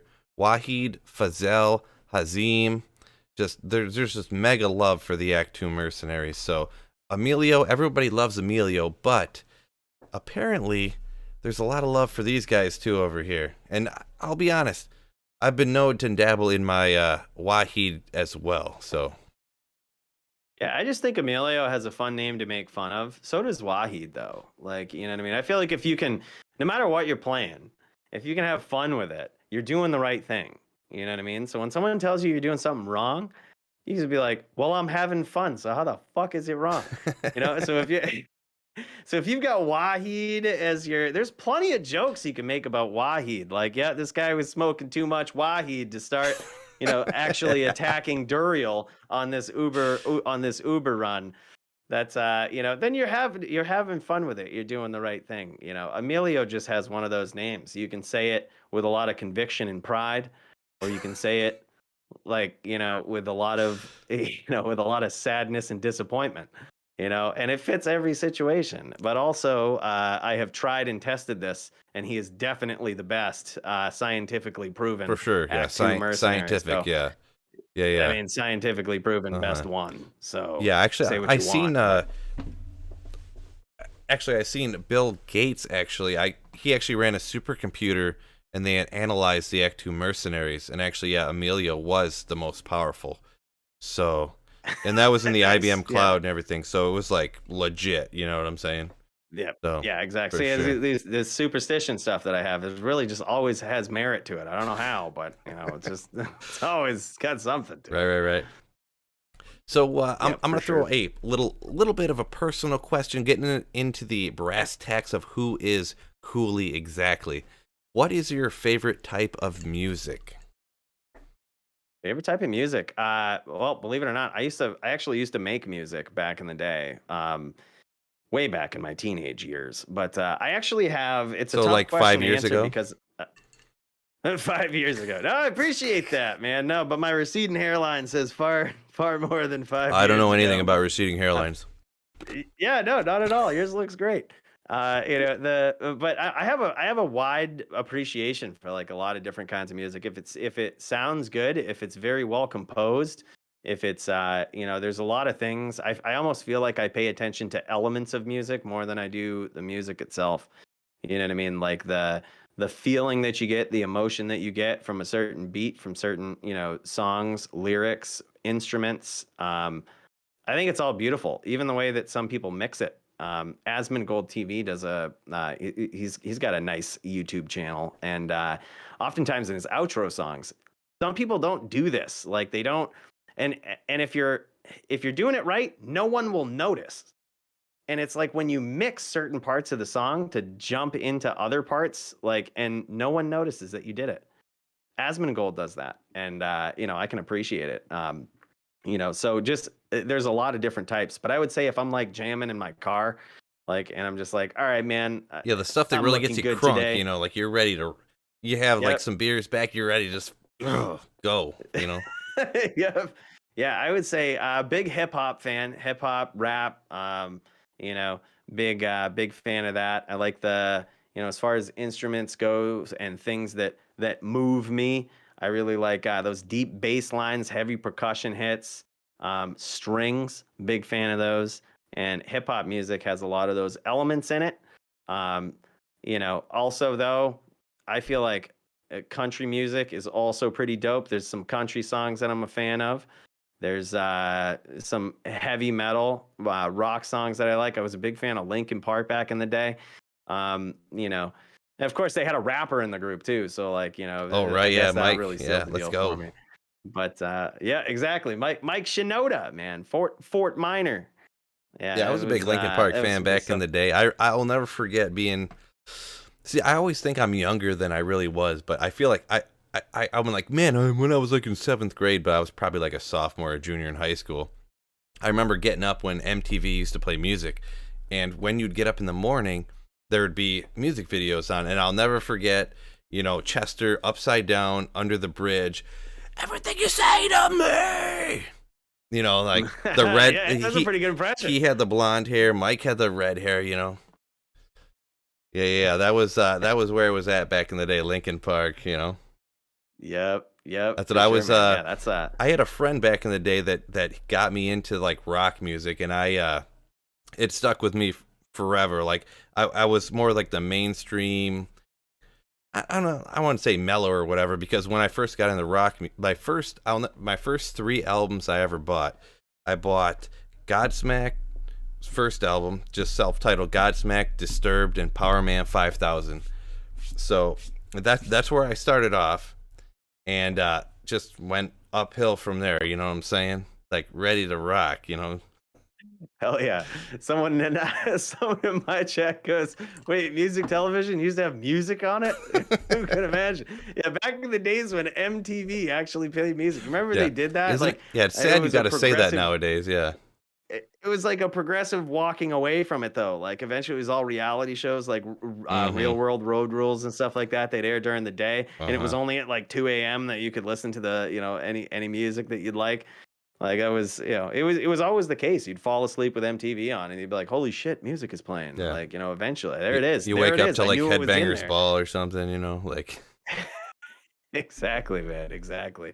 I mean, I would say that. So what? I mean, I would take it just from the music on your streams and stuff. Probably like you're still pretty heavy into like the rock music and stuff. And For is for that what sure I you am. jam up? And I can't make it to as many shows nowadays as I want to, but it was kind of a big deal, and this is like kind of a little bit of personal story from my end, but I bought tickets for Silverstein. Is like emo screamo. I know it's a little bit girly band, but I love them. Deal emo with it. screamo. I love I call it I call it like I call it that almost like it's okay for me to make fun of it because I love it. You know what I'm saying? So it's the Oh yeah. emo screamo. I love Silverstein. I bought tickets for their second album, Discovering the Waterfront. They're probably their best one in my opinion, and it was their 20th anniversary of that album, and then COVID hit, got postponed, got postponed, got postponed 4 times, and then when it officially got postponed, that was the day of our wedding. So I got married a couple weeks ago. Yeah. So I ended up having to. Congrats, Yeah, man. appreciate it. Thank you very much. I ended up having to sell the ticket. Obviously, I bought a solo ticket, and then And this is what I do from now on. I buy one ticket for myself, and then I try to talk people into going with me. And I've gone to shows by myself, and it is actually a great time. You're not tied down. You go get a beer, you go over here, you talk to these people, you talk to that people, you rage a little bit, you get up there, make it happen. And but obviously I'm not skipping my wedding to go to a concert or whatever. But my fiance is such a doll that she actually had a Silverstein song for our first dance. They did they remade, well, the lead singer anyways, Shane Told, remade the song by Elvis, and we did that for our first song. So it was pretty legendary. Yeah. That's sick, dude. Right. Yeah, that is really cool. Like that is really cool. like I think that the meaning of music, and when you have the most appreciation for music, is when it has a special meaning to you. You know what I mean? And like that, well delivered on the wife right there. That was well done, man. You should keep her. You could keep her around. Yeah, and the crazier thing, it actually gets a little bit crazier because because they were actually playing like 20 minutes from our hall or whatever. She was in contact with their manager or whatever, trying to like talk them into like a PR stunt, like stop in at our wedding and like, a viral type moment thing. But it ended, she couldn't swing it or whatever, but it's, wow. It's crazy that she put that much effort into it. Like yeah, I'm not getting a little blushy here. I'm talking about her, am I? No, that's fine, man. I'm a wicked emotional person myself, so don't you worry. I think that stuff is awesome. Max says, "Why would people make fun of anyone for loving the music they grew up with?" I'll tell you how, because you can totally make fun of me for this. I actually still, every once in a while, when it pops up on my YouTube, I will listen to Genie in a Bottle from Christina Aguilera. Funny fact about that. Did you know that she did that song in fucking Spanish? Like, I had no idea. She did a whole different version of that where she reshot scenes of it and stuff and did the song in Spanish. I don't know why. Shit's nuts. I don't know why, but yes, I did know that. Yeah. All right. Now you can I don't know why. Both of us now. So we both. I feel like if you know. I mean, I don't listen to it regularly or anything, but it's still pretty jammed. Is it better in Spanish or in English? What do you think? I don't think it rhymes as much in Spanish. Like it just, I'm sitting there, like me being me. I'm like, does this song even rhyme? I'm just like listening. I'm like, all right. She said the O. I don't know what she's saying, but she said the O sound there, and I'm waiting for another O. No shit. I don't know what sound that was, but it was not an O. Like, I don't know if I don't listen to a lot of Spanish music. I think like Despacito was the closest thing that I ever played on my radio. Same season. And like it sounds like it rhymed. I was like, that was pretty well done, well put together. Good songs will traverse languages and all of that stuff anyway, but it didn't seem like it was meant to be sung in Spanish, if I'm not lying. It was a little odd. Gotcha. But still cool. I mean, it's Christina Aguilera from the 90s though. That was, she was where it was at, man. That was like the days of fucking boy bands and shit. You had NSYNC, Backstreet Boys, you had like Christina Aguilera, Britney, she was getting Spears, dirty, that one went. That's how people figured out what fame looks like when it goes to your head. Right there was Britney Spears. That is very true. So when you're talking about country, is it like modern country, like the Dierks Bentley, Kenny Chesney type stuff, or is it like? I assume you're probably talking about more of the modern country type stuff, right? Anything that sounds good. Anything that sounds good is well composed. Who's the guy? I'm trying to think. I jam out to this guy all the time, mainly because he has an amazing voice, very powerful dude, and he's like against the grain. It's guy sings Hurricane. Who am I thinking of? Pop quiz for the chat. Guy who sings Hurricane. I got a computer right here. I can Google. Who sings Hurricane? Yeah, I'm not going to help you out a lot with modern country. I know it, but it's this is a question. It was a softball. I was lobbing it up to you. Lobbing it. Who sings Hurricane? Luke Combs. Oh, Luke Combs. That's who it is. I don't know if I froze in your video. on my end. I unfroze. Never mind. Yeah, I minimized the window, so it was my fault. Oh, I'm picking up Chilean down. Yeah, Luke Combs, man. I love that song. He's like one that pops into my head because, this is what I appreciate. He has a very powerful voice. The way that he puts together the way that the music is composed in his songs is very deep, and he's a very emotional singer. I can relate to like the emotional people, right? He can sing a song and make you laugh, make you cry. But here's what I love about Luke Combs. This is gonna sound really mean, but I don't mean it to be this, right? I don't mean this to sound mean. He does not look like your traditional like Hollywood, I'm famous and overly attractive and I've got perfect hair and all of this stuff. This guy like thumbnails for some of his videos, he's got like an overgrown like scrubby beard and shit, and like I've definitely heard the name, but I couldn't picture him. So like when you hear his voice, it doesn't match what you see. Like when you see this guy, like it's not what one of those people, if you just heard his voice or heard his songs on the radio, you'd never think like this guy looks like this. But like the reason I appreciate that is because that just like myself, I probably got some people to appreciate what I do because of the quality of what I do, hopefully. And definitely not because of my looks. You know what I mean? And so like it sounds mean, but I don't mean it to be. Like it really drives the point home that this guy's music speaks loudly for him. You know what I mean? He's very talented, very, the way that he puts things together is just insanely good. And, so his talent speaks louder than anything else, which that's kind of what I mean to say. And I know there's no nice way to say that, but like it's a way to illustrate how talented this guy is. Gotcha. Okay.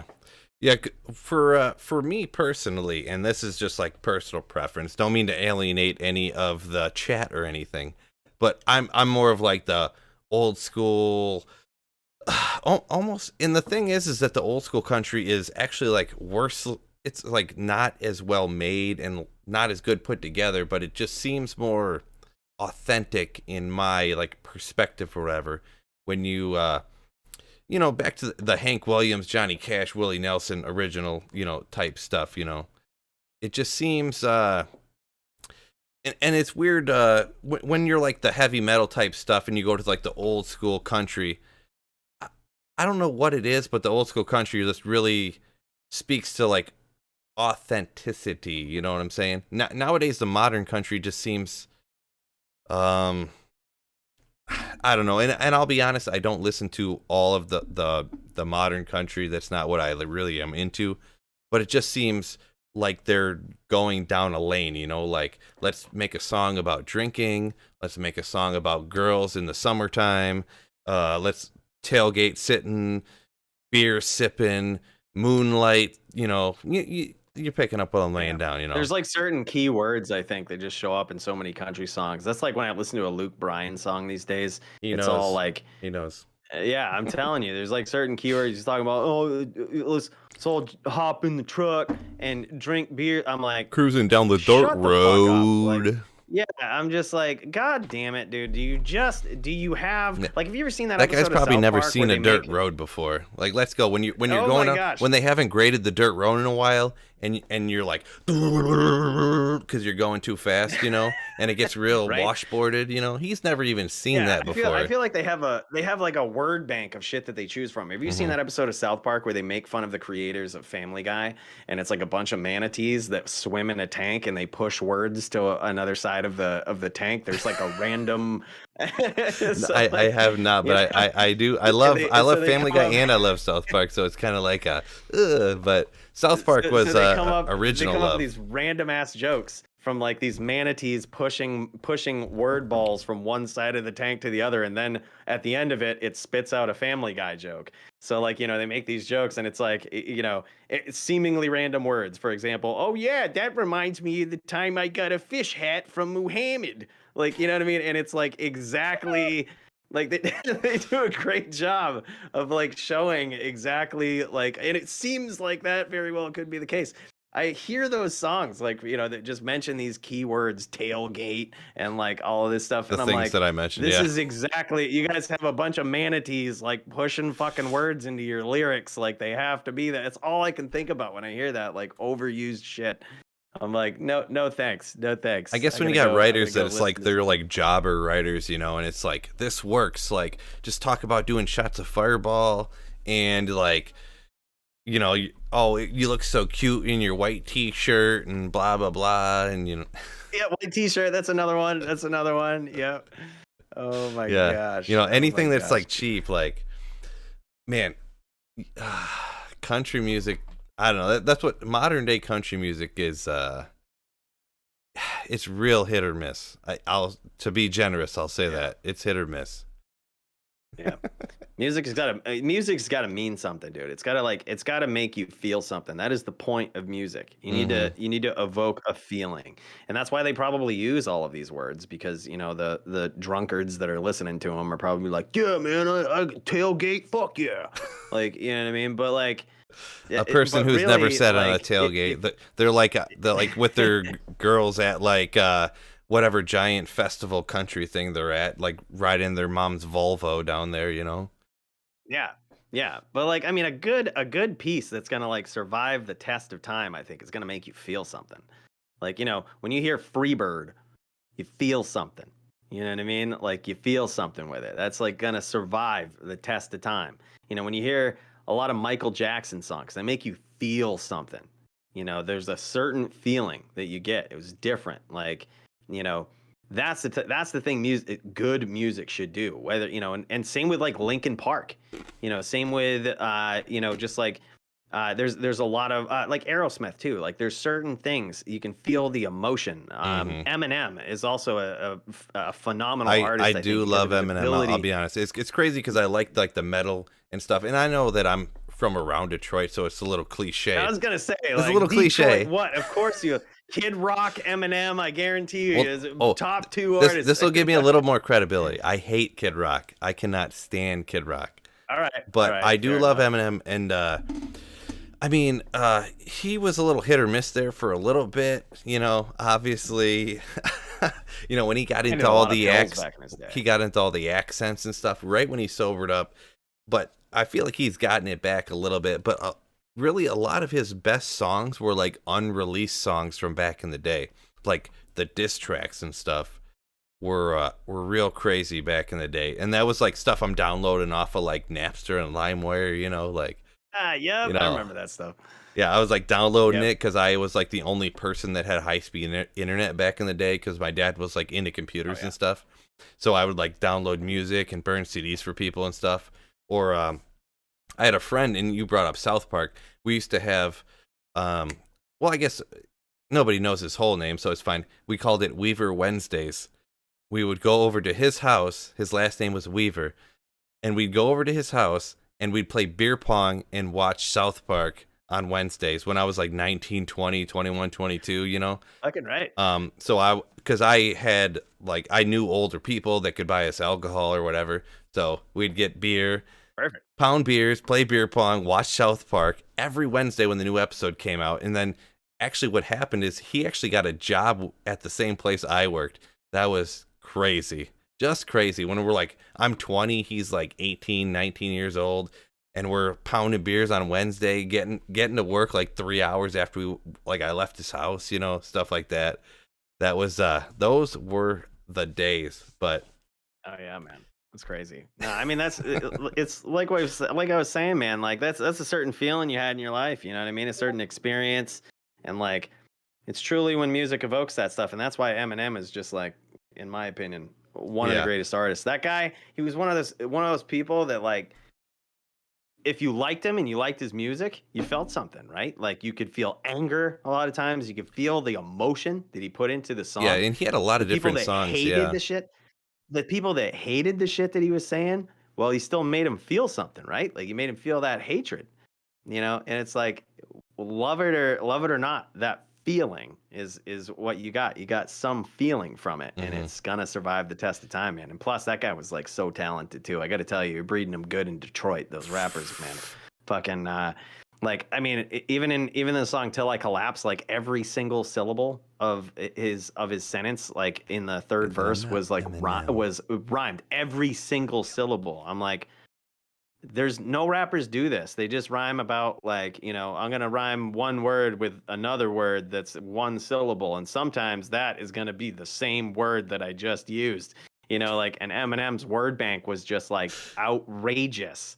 Like, and a guy was just talented, man. Talented on top of like the feeling, Yeah, it's crazy. and he had songs that were like a bunch of different types of like emotional, say, because he would do songs that were just straight up funny. He would do songs that were super serious. He would do songs that were straight up anger.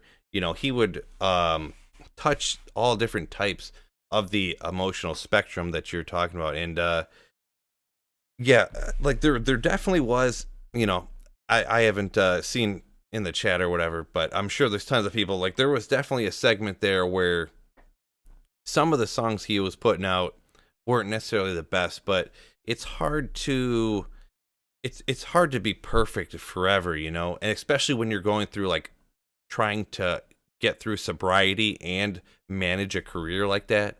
There was definitely a segment in there where an album or two were not the greatest, but some of the ones at the start like were so funny. Like the funny songs are like it makes like he's funny without even being funny, just talking about the real life stuff that he had went through. Obviously he's probably embellishing a lot of it or whatever, but it's so freaking hilarious.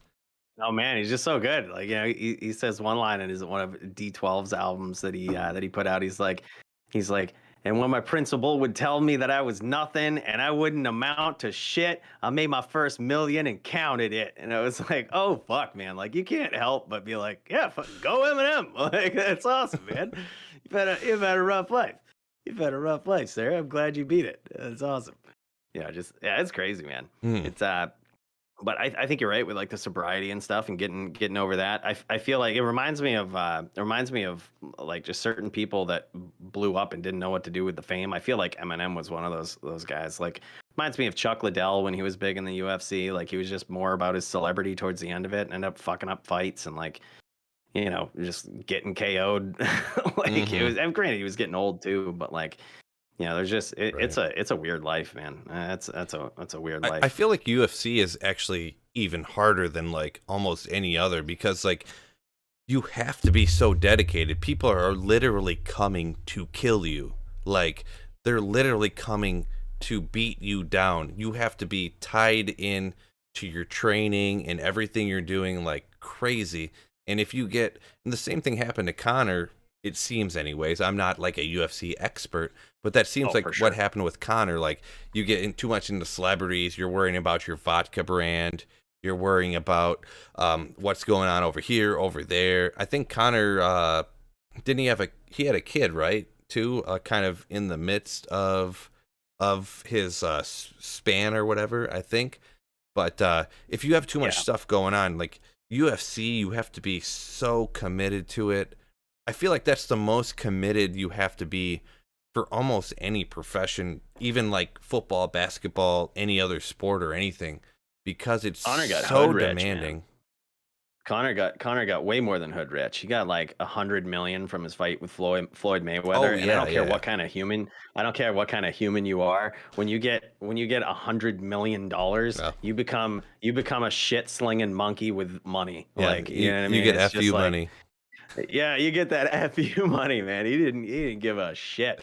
But I It's mean, you could tell yeah, like he's kind of gone downhill. I mean, he's got nothing left to prove at this point, really. Like, right. just say what you want about him. Everyone that hates on him, he's fucking just like, okay, yeah, I've got $100 million. Like, you know what I mean? Fuck you. Yeah, No, he no, could no. Fuck literally like you. he could literally like walk into the White House and like the Secret Service could be like, "Hey, stop," and he'd be like, "You know what? This finger blacked Yep. out. I'm Yep. walking in here." Yep. Oh yeah, man. It's crazy. That's nuts, man. Like, that's a dream. I think if I was Connor and like I got $100 million and like I would never step into the octagon or the ring ever again. Like, it's like you said, people are coming to kill you, dude. Like, and especially now that you're like so famous and stuff, like you're gonna get your brains beat in when you've like already you've won life, like you won. You know what I mean? You got the 100 mil. You don't owe anybody anything. Like at that point, just preserve your mind, man. There ain't no sense of getting like KO'd or getting concussions that are gonna last like the Right. rest of your life. I would Like, do like yeah. what's Mayweather doing? I forget those kids' names. Those YouTube guys that he's fighting nowadays. Oh yeah, Logan Paul and Jake Paul. Yeah, the Paul brothers. Yeah, I Yep. would fight them every other weekend. Or I would just Oh like man. name some other random. I would fight Mr. Beast or something. I don't know. Like I don't know, Mr. Beast. Well, we would be way out of weight classes, but still like like Well, yeah, I mean, like that's it. I feel like boxing these days is oddly enough become a meme. Like it's become a yeah, meme sport because very much, yeah. MMA just kind of like MMA is like the real fighting. Like when it came out, there was a lot of shit talking about it, especially from like the boxing commission and shit. Until people realized, like, okay, this is real fighting. Like what I mean, this is like very transferable Yeah, it's way more into exciting and it's way more actual. I feel like it's way more technical. Different any sport in like boxing or really any sport. I'll go for soccer example. Things that are too much defense and not enough scoring. There's not enough like happening in it. It's not exciting enough for people. UFC, Oh yeah, if you're like even if you're on the ground game and you're grappled up, there could be you advance the side control and then you're gonna advance to a full mount. Like there's just little things like that that to get like are Ezekiel chokes and stuff from being mounted or like in full guard, like just nab an Ezekiel choke with your opponent on top, and it's like first time I saw one of those, I was like, "What just happened?" Like, you know what I mean? Like, teach me how to do that. Like, this guy was getting dominated, and the other guy on top tapped out. Like, what? Like, right. what just happened? I feel like with UFC, yeah, like it doesn't happen all the time like anymore necessarily. Like the last 10 years it happened a lot more, but and going on in the future it's going to be a little bit less, but there is room for progression in UFC. Like all of a sudden there's some guy, I can't remember his name now, but there's some guy that he literally starts to fight and he lays down on his back and then he waits for the guys to charge him and he just takes him out. Or gosh, I wish I could remember this There's other guy's name. Hoist Gracie back in the day used Oh to do yeah, that. He Hoist used to like Gracie. shoot in. Yeah. There's a newer guy where he would dive down to his right shoulder and try to hook their heel, and he would just do it over and over again. Yep. And they would It keep running was away.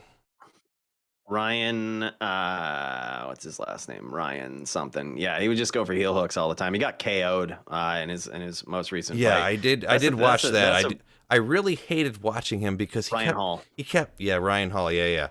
He kept doing the same thing over and over again. It was like super successful at the beginning, obviously, because people didn't really know how to Right. defend it, but then they would jump back and then they would stomp at his head or whatever. But there's room for improvement in the sport, and I feel like and actually I'm going to tie this back to something that I used to love a lot, skateboarding back in the day when it was like 2000 to 2 I got too big to skateboard for a little bit because I got like now I'm 6'3", 225, which is too big for skateboarding.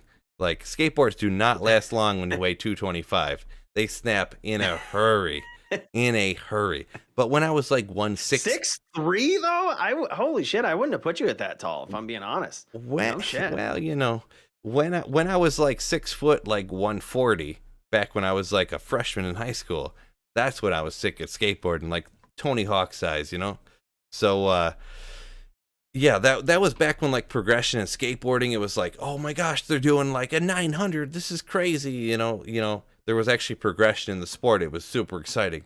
But with skateboarding, the progression stopped because you can only do so much. You can only spin so many times. You can only do so many tricks or whatever. I feel like UFC it's almost at the back end of that, but because you're like knocking people out and dropping them, it's obviously way more exciting than like skateboarding per se, but there still is room for progression in UFC, I feel. Yeah, I mean, it's like that with everything. I mean, we learn new stuff. There's the same thing. I hate to make this about Diablo, but like You hate to make it hate to about bring this Diablo. back to Diablo, but like, Uh, it's like that with anything. This game's been going on for like, This thing? I mean, how? Yeah, exactly, exactly. This game's been out for 20 plus years, and like, people are still learning things about PvP, or they were in LOD. You know, it's crazy. Even myself, I've been playing the game for a long time, and like, you learn tricks, you learn things. Weapon swap glitch was something that people who didn't understand it caught a lot of hate, but like, it, you know it was a relatively new, like, in comparison to, when you think about how old PvP is, and Diablo 2 is a relatively new thing. You know what I mean? That people finally figured out how to get out of an assassin mind blast lock. Like, you know what I mean? Years and years later. There's like always little things that, especially the more complex shit you add to it, like, in MMA, like with takedowns, with striking and all this stuff, like the more shit people figure out over time. And it's like the stuff that's just tried and tested, like scientifically, broken down to its Scientifically. very components. Yeah, exactly. Right. Like scientifically broken down to its very core components. And like, I think there's still a lot of room for that in D2R too. In D2R, like, I'm finally, we're hosting some tournaments, some PvP tournaments on Arena GL, which is like sick site, by the way. Like, if you ever do any competitions, man, like, highly suggest it. And they're not paying me to say that. Like, it's fucking, that place is insane. They give you arena tokens for participating in events, and like, Hmm. if I got to give you the inside scoop, hang on to those fucking things like they're cryptocurrency, dude. I swear. Oh yeah. Like, it's like they're worth something. Is some game theory Oh behind it. man, But either way, I might have to is get on that that. I aside. do love myself some cryptocurrency. I'll be honest. So. Yeah, I said like they're cryptocurrency. I mean, you Oh. basically can, like, you can do some crazy shit with them. But anyways, I say that to let you know I'm doing some more PvP events on there, and like some of the rule sets that I've seen that have popped up have been like surprisingly different. You know what I mean? And it's like, yeah, this is a different game. People are still, there's a lot of room to learn some stuff in D2R as well. And I can't wait to see how it goes. Like, it's gonna be fun. You should do some PvP, man. Have you ever thought about? I heard you were jamming on BattleNet recently. Like, you were starting up on BattleNet and making characters. Well, I mean, I'm on BattleNet. I do have characters on BattleNet, but I've never been a PvPer. It would definitely, I would be a work in progress, I guess, if I ever dabbled in PvP. Yeah, pretty much what I'm saying is We all are, I man. would be a I'm a work complete in joke. progress. I've never been. No, so am I. Well, no, So wow, am I. no, Dude. don't worry go about that it. don't Like, go that far. Come on, Coooley, come on. But yeah, I've well, never. no, it's like, At no yeah. point in the past, I never really did PvP, and I don't know. It never really did anything for me. I don't know. I can't really say anything beyond that. I just never really did it.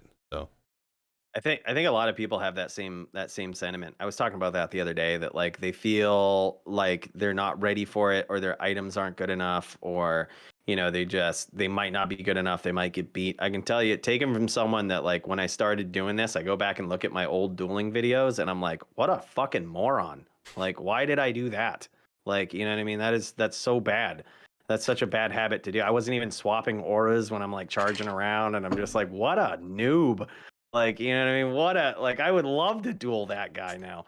But like, but the point is, I was still kicking a lot of ass, making a ton of mistakes. You know what I mean? And it's like, yeah, sure, you'll run into people you won't beat, but like, I think PvP is a lot more doable than people think. Like, and is a lot more forgiving than people think. When it comes to like character builds and shit, especially in team dueling, which is really big right now. Like, or it's kind of always been big, but like, jamming up on a team. Believe it or not, dude, I was jamming some duels right before D2R launched. Actually, I helped Extimus gear up a character. Like, me and some people in the Discord, like, got Extimus a character. He stepped into some team duels, dude. And like, granted, Extimus is like PVM legend, man, like absolute legend. And his skills were very transferable to PvP. He actually did decently in team duels. Like, it was, as being part of a team, like, so much is going on anyway. It's like more forgiving. You can kind of explore your character, and like, he was actually doing good. Like, and he didn't PvP much. He was telling me that before. And it's like, I think it was, surprising for him, at least I got that feeling. It was like surprising for him how much it transferred into PvP, like his skill with the character. Okay. So like, Well, maybe one it's day, interesting, man. Like one I day said, you I can think, teach me, maybe. yeah, man, build a dude. I'm doing a lot of PVMing right now anyway, like still trying to build up my dudes. I got absolute joke gear in PvP right now, but I still beat some people. I KO'd Maddie and got it recorded the other day. I was so pumped. Oh. I was like, yeah, easy. But then he posted a video of him killing me on his YouTube. So I mean, whatever. Like, yeah, it is what it is. Like, you know, they don't got the full story. All right, they don't know everything. But That's funny. yeah, that was. But yeah, man. Alrighty, well, we're sitting here at 8 o'clock local time. Is there anything else you wanted to touch on, Coooley? Anything you wanted to plug or anything? I think I might go ahead and hop this off real quick. I was going to set the time at an hour, but I was having such a good time, I couldn't cut it off at 1 hour. I feel like almost 2 hours, almost 2 hours, 15 minutes, actually. Now I know what Joe Rogan's talking about when he has like guests on, and he's like, "Oh my gosh, we're at like 4 hours." Like, I've been having a great time sitting here talking to you. I'll be honest. Yeah, dude, same here. Right back at you, man. This was super fun, and like I said, I'm really happy that you're doing stuff like this. I hope it's something that you continue to do. I think this is fun. I'm happy being a guest whenever you want me to too, man. Love talking about this, and you know, just shooting the breeze. I think it's fun. I love this idea and this concept, and keep it going, man. Yeah, I'm planning on it. We'll see. It's crazy. Even though I'm not really working nowadays, how much little time there is in the day. Like, it's shocking. Yeah. Really is shocking. Life is short, man. Yeah, and I just want to give a quick shout out. Jonathan Dice came in with 2 months and a super chat. Thank you very much, Jonathan Dice. I just want to throw that out there real quick. So, Jonathan. Right. So we'll go ahead and I think we're going to sign it off right now. It's about time I got to put my daughter to bed as well pretty soon here, so... Understandable, man. Understandable. GG. Coooley, thank you so much for chatting with me tonight. It's been awesome, and I will guarantee if you want to, which it sounds like you want to, I'm going to have you on again because this was amazingly fun. I'm going to come up with amazingly cool, amazing topics to talk about next time as well. Sick. Love it. And love it. Yeah, man, let me know. The next time we talk, come up with really funny questions to ask me too. Super funny, goofy, stupid questions to ask me. I don't know if you understand the charge you just threw at me, man. They're gonna be fucking off the wall. You're gonna be turning redder than that background on your logo, man. I don't know if you want me doing that. Well, don't get too crazy. You don't want to get banned from Facebook or anything. All right. Oh, now this is super fun. Thanks. Someone asked me. I'm gonna ask you one quick question before we go here. The flavor of vape you have in there, is it just like menthol, man? It's just standard menthol. Keeps your coils going for longer. Yep, just menthol. It's no special flavor to it really. Keeps your coils in service for longer. I'm a cheap bastard, man. You gotta soak it up wherever you can get it. Okay, I don't know what that means. Keep your coils, but I'll take your word on it. I'm not a smoker of any of the things of sorts and stuff. You know, so for sure, brother. So, all right, sweet Phil, thanks so much, man. Appreciate you. It's been awesome, Coooley. You're amazing. Thank you. Yeah, thank you so much for chatting with me. All right. Hey, absolutely. Take care, guys. Peace out, YouTube. Peace out, guys. Don't forget, keep slaying. Ooh. Damn straight. On that note, I'm fucking out of here. I don't want to get slain. All right. See ya. Peace out, guys.